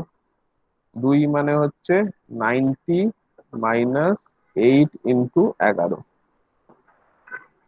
তাহলে এটা সিম্পলিফাই করলে কি দাঁড়াচ্ছে? সিম্পলিফাই করলে -5 ইন্টু 90, আর এটা হয়ে গেল 41 প্লাস 41 ইন্টু 11। ভুলভাল হলে একটু দেখে নিও, ঠিক আছে? এখানে হলো 40 ইন্টু 11। হ্যাঁ, আচ্ছা এইটা এবার 11-র ভ্যালুটা বসিয়ে দেবো। 11-র ভ্যালু হলো -5 ইন্টু 90 প্লাস 41 ইন্টু 11-র ভ্যালুটা কত ছিল? 11-র ভ্যালুটা ছিল 101 মাইনাস 1 ইন্টু 90। 101 minus 1 into 90। আচ্ছা, কেউ একজন বলো এর অ্যান্সারটা কত আসছে? স্যার মাইনাস 46 6 হুম, বলো। মাইনাস একজন বলো, শুনতে পাচ্ছি না, বলো। So 46 is 46। আচ্ছা, এই অবধি এসে গেছে তো? তাহলে তোমার এখান থেকে আসছে 41 ইন্টু 101। আচ্ছা, আর এইটা হলো -41 ইন্টু 90 আর 5 ইন -5, তাহলে -46 ইন্টু 90। ঠিক লিখলাম? 41 আর 5, -41 -5। সো হ্যাঁ, তাহলে এবার যদি দুদিকে মড করো, so this will be the, so -46 এসছে অ্যান্সার হ্যাঁ তোমার। স্যার -46 মাইনাস স্যার আচ্ছা, -46 অনেক সময় যদি মাল্টিপ্লিকেটিভ উত্তর হয়, তাহলে এটার সঙ্গে 101 যোগ করে দিলে যেটা হবে সেটা সেই ক্লাসটা চলে আসবে। তো 101 -46 কত হচ্ছে দেখো তো, এটা কত? এটা কত হলো? 55 sir 55। So 55 will be the answer. -46 is also correct. -46 class is same as 55 modulo 101। এবার এটাই ধরো যদি তোমার মাল্টিপ্লিকেটিভ কারেক্ট চয়েস হয়ে থাকে, তাহলে -46ও দিতে পারে, 55ও দিতে পারে। সেটা তোমাকে চুজ করে নিতে হবে কোনটা কারেক্ট চয়েস হবে। তাহলে সবাই বুঝতে পারলে? এই যে মেথড হলো, এটাকেই বলা হয় এক্সটেন্ডেড ইউক্লিড অ্যালগরিদম। এবং এইটা দিয়ে কিন্তু অনেক পরীক্ষায় অনেক অঙ্ক আসে, এবং যেখানে তোমাকে মাল্টিপ্লিকেটিভ ইনভার্স বের করতে দেয়, খালি একটু ঠান্ডা মাথায় করতে হবে, এবং প্রতি স্টেপে যদি তোমার একটু ভুল হওয়ার সম্ভাবনা থাকে, প্রতি স্টেপে কিন্তু গুণ করে দেখে নিতে পারো যে সেটা এই ডি এর সঙ্গে সমান হচ্ছে কিনা। যদি দেখো ওই স্টেপে ডি এর সঙ্গে সমান হয়নি, তাহলে একটু চট করে বুঝে যাবে যে তোমার ভুল হয়েছে। তখন তুমি এই মাইনাস প্লাস গুলোকে একটু সাবধানে হ্যান্ডেল করলেই জিনিসটা চলে আসবে। জিনিসটা সহজ, কিন্তু একটু বড় লেন্দি হতে পারে। আচ্ছা, বোঝা গেল? আচ্ছা, এরপর আরেক ধরনের অঙ্ক আসে, যেটা দেখছি, ধরা যাক তোমাকে, আচ্ছা এইটা বুঝতে কারো অসুবিধা নেই তো? দেখো, সবাই বুঝতে পেরেছো? স্যার স্যার আগের কোশ্চেন যেটা ছিল ওই 3 টু দি পাওয়ার 100 এর লাস্ট দুটো ডিজিটে হুম হুম। স্যার ওইটা বলছিলাম স্যার, যদি 3 to the power 20 congruent to 1 mod 50 হবে, কারণ 50 এর 5টা হচ্ছে 20। 55টা হচ্ছে 20, হ্যাঁ। আর এমনি জানি যে 4 আবার 3 টু দি পাওয়ার 20 - 1 কে ভাগ করবে। হুম তাহলে আমি বলতে পারবো যে 100 3 টু দি পাওয়ার 20 - 1 কে ভাগ করবে। হুম কেন যদি 50k টাইপের নাম্বার হয়, তাহলে আরো একটা তো 2 থাকবে, যেহেতু 4 ভাগ করছে। হুম তাহলে এখান থেকে স্যার মানে 3 টু দি পাওয়ার 40টা কংগ্রুয়েন্ট টু 1 মড 100 পেয়ে যাচ্ছি, মানে 3 টু দি পাওয়ার 20টা কংগ্রুয়েন্ট টু 1 মড 100 পেয়ে যাচ্ছি। হুম তাহলে ওখান থেকে 3 টু দি পাওয়ার 100টা স্যার 1ই হয়ে যাবে। হয়ে যাবে। ওই তো বললাম তো, তোমার 3 টু দি পাওয়ার 80 অব্দি তুমি ফ্রিলি চলে যেতে পারো বাই ইউজিং অয়েলার্স থিওরেম। হ্যাঁ স্যার। এবার 20টা এক একজন এক এক রকম ভাবে বের করতে পারো, সেটাই হচ্ছে ট্রিক্স। স্যার এই 2 টু দি পাওয়ার 100 যেটা দিয়েছিলেন, হ্যাঁ, স্যার টু টু ওইটা দি পাওয়ার 100, আচ্ছা 2 টু দি পাওয়ার 100টা কিন্তু অয়েলার্স থিওরেম ইউজ করা যাচ্ছে না, খেয়াল করো। স্যার ওটা ভেঙে নিয়েছি স্যার, মানে 25 বার করেছে একটা, 4 বার করেছে একটা। হ্যাঁ, সেটা করতে পারো। দিয়ে স্যার চাইনিজ রিমাইন্ডার করেছি, দিয়ে ইয়ে 76 চাইনিজ আসছে। Reminder theorem. সুতরাং চাইনিজ রিমাইন্ডার থিওরেম যেহেতু এখন আমি পড়াইনি, সেই জন্য আমি বললাম না। আদারওয়াইজ তুমি এটাকে যখন করাবো তখন কিন্তু অঙ্কটা মাথায় রেখো, যে 2 টু দি পাওয়ার 100 এই ধরনের অঙ্কও দেয়, যে 2 টু দি পাওয়ার 100 এর ইউনিট প্লেস কি হতে পারে, বা 2 টু দি পাওয়ার 100 এর লাস্ট 2 ডিজিটস কি হতে পারে, সেটা আমরা আর কিছুদিন পরেই চাইনিজ রিমাইন্ডার থিওরেম পড়বো, তখন তোমরা দেখতে পাবে। আচ্ছা, তোমাদের রিং এ কি চাইনিজ রিমাইন্ডার থিওরেম আছে? তোমাদের রিং এর কাছে কি হচ্ছে এখন, নাকি এখন শুধু গ্রুপই হচ্ছে, গ্রুপ অ্যাকশন হচ্ছে বোধহয়, না? স্যার এখন গ্রুপটা চলছে স্যার, ছুটি মানে পুজোর ছুটি পরে রিংটা শুরু করেছে। আচ্ছা, ঠিক আছে। তো আরেকটু এগোক, তখন ওখানেও হয়তো রিং এর চাইনিজ রিমাইন্ডার থিওরেমও চলে আসতে পারে। আচ্ছা, এরপর আমরা আরেকটা ধরনের অঙ্ক দেখব। ধরা যাক আমি বললাম যে, ধরো 100 ফ্যাক্টোরিয়াল বের করলাম। 100 ফ্যাক্টোরিয়াল বুঝতেই পারছো, খুব ছোট হবে না। 100 ফ্যাক্টোরিয়াল কে তুমি যদি 100 দিয়ে ভাগ 101 দিয়ে ভাগ করো, what will be the remainder? তো what will be the remainder when I divide 101, sorry, when I divide 100 factorial by 101? তার মানে এটা হচ্ছে মড। তো আরেকবার একটু ভালো করে লিখে নাও। আমি বলতে চাইছি, what will be the remainder, what will be the reminder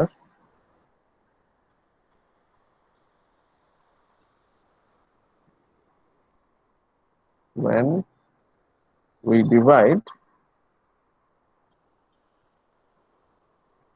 100 factorial by 101?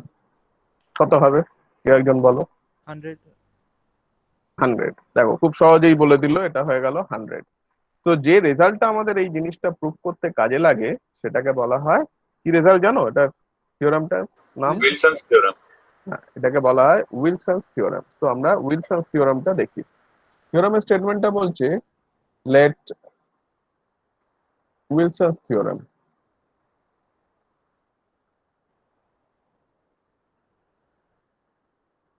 স্টেটমেন্টটা বলছে let p be a prime, then p minus 1 factorial is congruent to -1 mod p.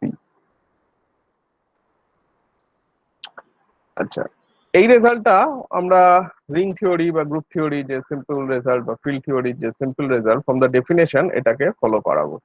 আচ্ছা, প্রুফটা দেখো খুব সহজ। ধরা যাক, কনসিডার করলাম Z P plus dot. Z P plus dot একটু আগেই দেখলাম, যেহেতু পিটা prime, so this is a field. Field হওয়ার জন্য প্রত্যেকটা নন জিরো এলিমেন্টের ইনভার্স এক্সিস্ট করে। খেয়াল করো, প্রত্যেকটা নন জিরো এলিমেন্টের ইনভার্স এক্সিস্ট করে। এবার আমি দেখতে চাইছি এই জেডপির মধ্যে সেলফ ইনভার্স কারা কারা আছে, মানে কোন কোন এলিমেন্ট আছে যারা নিজেরাই নিজের ইনভার্স। একটা এলিমেন্ট বলো তো যে নিজে নিজের ইনভার্স। 1 ওয়ান। আর কেউ আছে? p-1। p-1। তাহলে প্রশ্ন হলো, আমি কিভাবে দেখাবো যে কারা কারা সেলফ ইনভার্স? তো ধরে নিলাম, let class x belongs to zp such that, sorry, class x such that class x is the self inverse, is the self inverse. Self inverse মানে নিজেই নিজের ইনভার্স। দেন তাহলে কি হবে, ক্লাস এক্স কে যদি ক্লাস এক্স এর সঙ্গে গুণ করো তাহলে কি দেবে সেটা, এক্স নিজেই ইনভার্স, তাহলে ক্লাস ওয়ান দেবে নিশ্চয়ই। ঠিক আছে, আচ্ছা এইবার আমি দেখি কি হলো। তাহলে ক্লাস এক্স কে ক্লাস এক্স এর সঙ্গে গুণ করলে ওয়ান পেলাম। তাহলে এটা অ্যাকচুয়ালি কি ইমপ্লাই করে, that implies x square minus one ক্লাসটা জিরো ক্লাস। আমি জাস্ট গুণ করে বাঁদিকে নিয়ে এসে ক্লাস বানিয়ে দিয়েছি। তার মানে কি দাঁড়ালো, পি ডিভাইডস জিরো ক্লাস কোথায়, in Z P, in Z P. তাহলে নিশ্চয়ই পি ডিভাইড করে এক্স স্কোয়ার মাইনাস ওয়ান কে, তবেই তো এটা জিরো হয়েছে। তাহলে পি যদি এক্স স্কোয়ার মাইনাস ওয়ান কে ডিভাইড করে, এক্স স্কোয়ার মাইনাস ওয়ান কে আমি লিখতে পারি x plus one or x minus one, এইভাবে। তাহলে পি যদি এ ইন্টু বি কে ডিভাইড করে, আমরা কি জানি রেজাল্ট কি বলে, either p divides a or p divides b. তাহলে এখান থেকে আমি বলতে পারি either p divides x plus one or p divides x minus one. যদি পি এক্স প্লাস ওয়ান কে ডিভাইড করে তাহলে কি লিখতে পারবে, x is congruent to minus one mod p. আর পি যদি এক্স মাইনাস ওয়ান কে ডিভাইড করে তাহলে লিখতে পারবে x is congruent to one mod p. তাহলে কি দেখতে পেলাম, যদি এক্স টা নিজের সেলফ ইনভার্স হয় তাহলে either x equal to plus x equal to minus one অথবা plus x equal to plus one. তাহলে প্লাস আর মাইনাস ওয়ান এই দুটো ক্লাস বাদ দিলে আর কারো সেলফ ইনভার্স নেই। এই রেজাল্টটা তাহলে বোঝা গেল, কারো বুঝতে অসুবিধা থাকলে বলো। তাহলে আমি প্রথম খোঁজার চেষ্টা করছি সেলফ ইনভার্স কারা কারা। তাহলে সেলফ ইনভার্স কারা কারা দেখতে গিয়ে ধরে নিলাম এক্স হচ্ছে নিজের সেলফ ইনভার্স, তাহলে এক্স ইন্টু এক্স করলে ওয়ান হয়। তাহলে এবার এক্স এর ফর্মটা বের করার চেষ্টা করছি। তাহলে এক্স এর ফর্মটা বাই সিম্পল প্রাইম প্রপার্টি আমি ইউজ করে বলতে পারি এক্স আইদার প্লাস ওয়ান হবে অথবা মাইনাস ওয়ান হবে। তাহলে মাইনাস ওয়ান মানে এটা same as p minus one, তাহলে এই মাইনাস ওয়ান ক্লাসটাই same as p minus one. তার মানে জেড পি এর মধ্যে এক্স্যাক্টলি দুটো এলিমেন্টই আছে যারা সেলফ ইনভার্স, একটা হচ্ছে ওয়ান আর একটা হচ্ছে পি মাইনাস ওয়ান, যেটা একটু আগে প্রতীক আমাদের বললো। তাহলে এই স্টেটমেন্ট অবধি সবার বোঝা গেছে, কারো বুঝতে অসুবিধা হলে বলো। এই স্টেটমেন্ট অবধি যত অবধি হলো এখনো অবধি, কারো বুঝতে অসুবিধা থাকলে বলো।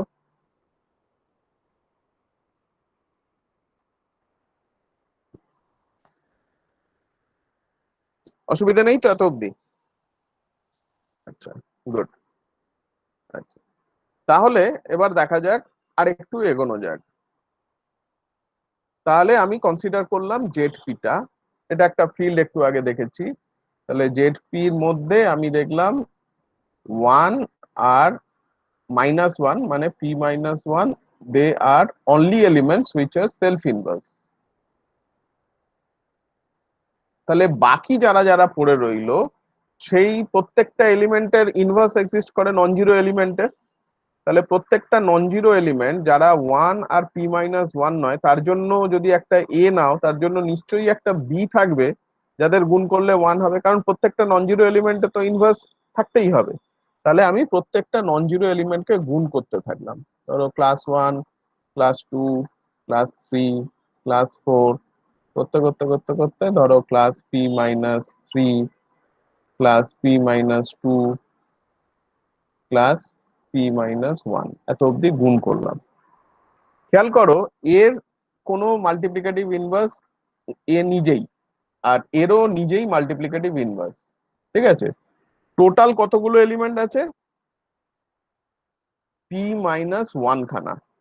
ঠিক আছে, আচ্ছা এবার ধরো পি যদি অড প্রাইম হয়, পি যদি অড প্রাইম হয় তাহলে কি হবে, পি যদি অড প্রাইম হয় তাহলে পি মাইনাস ওয়ান ইভেন, সেখান থেকে এই দুটো যদি এলিমেন্ট বাদ দিয়ে দাও তাহলেও যতগুলো এলিমেন্ট পড়ে থাকবে দে আর অল ইভেন নাম্বারস। তাহলে এইখানে ইভেন খানা নাম্বার আছে, এবং যে কোনো একটা যদি নাম্বার তুলে নাও তাহলে নিশ্চয়ই তার ইনভার্সটা এই বাকি যে নাম্বার গুলো আছে তার মধ্যে কোনো একটা, সে নিজে হতে পারে না, কারণ four is not a self inverse. Self inverse হলো দুটো নাম্বার আমি আগেই বাদ করে দিয়েছি। তাহলে যে কোনো একটা, ধরো তুমি 4 তুললে, তাহলে 4 এর নিশ্চয়ই মাল্টিপ্লিকেটিভ ইনভার্স এক্সিস্ট করে, কারণ এটা একটা ফিল্ড, এটা 4 একটা non zero element in Z p, তাহলে এর মাল্টিপ্লিকেটিভ ইনভার্স নিশ্চয়ই এক্সিস্ট করে। তাহলে এর মাল্টিপ্লিকেটিভ ইনভার্সটা নিশ্চয়ই এই বাকি যেগুলো আছে 2 3 p-3 p-2 এর মধ্যে যে কোনো একজন হবে। এবং এখানে ইভেন নাম্বার অফ এলিমেন্টস আছে, তার মানে প্রত্যেকটা এলিমেন্টের আরেকটা নিশ্চয়ই পেয়ার এক্সিস্ট করে যাদের গুণ করলে তারা 1 হয়ে যায়, কারণ সেই এলিমেন্টের ইনভার্স এর মধ্যেই কেউ না কেউ লুকিয়ে আছে এবং সে নিজে নয়। তাহলে এই গোটা জিনিসটাকে যদি তুমি গুণ করো, তাহলে তোমার অ্যাকচুয়ালি এই বাঁদিকটা দাঁড়িয়ে যাচ্ছে p-1 ক্লাসের ফ্যাক্টোরিয়াল, আর ডান দিকটায় যদি তুমি রাখো, তাহলে এই দুটো বাদ দিলে বাকি সবাই কেউ না কারোর সঙ্গে গুণ টুন করে 1 হয়ে যাবে। তাহলে বাকি যেটা পড়ে থাকবে সেটা পড়ে থাকবে p-1, সেটাকে যদি তুমি মডিউলো ভাবতে পারো, মডিউলো পি। মডিউলো না ভাবলে যদি শুধু ক্লাসে ভাবো, তাহলে এইটা ইকুয়াল টু এই ক্লাসটা হয়ে যাবে। আবার বলছি, সবকটা এলিমেন্টকে যদি গুণ করো, তাহলে কি থাকবে p-1 ফ্যাক্টোরিয়ালের ক্লাসটা। আর ডান দিকে যদি ভাবো, এইটার মধ্যেই যদি এবার তুমি সবকটা এলিমেন্টকে তুমি জিরো মানে নিজেদের মধ্যে গুণ করাও, তাহলে কেউ আরেকজনের সঙ্গে গুণ করে 1 হয়ে যাবে, এবং এখানে ইভেন নাম্বার অফ এলিমেন্টস আছে, তাহলে এইটা গোটাটা 1 হয়ে যাবে। তাহলে পড়ে থাকবে 1 into p-1 and that becomes p-1। তাহলে কি দাঁড়ালো, p-1 ক্লাসটার factorial is same as p-1।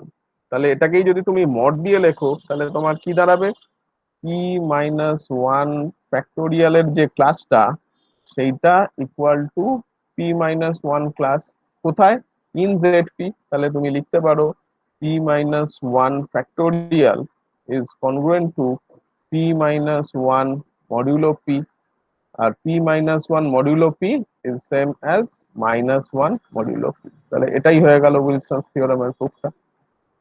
দেখো সবাই বুঝতে পারলে?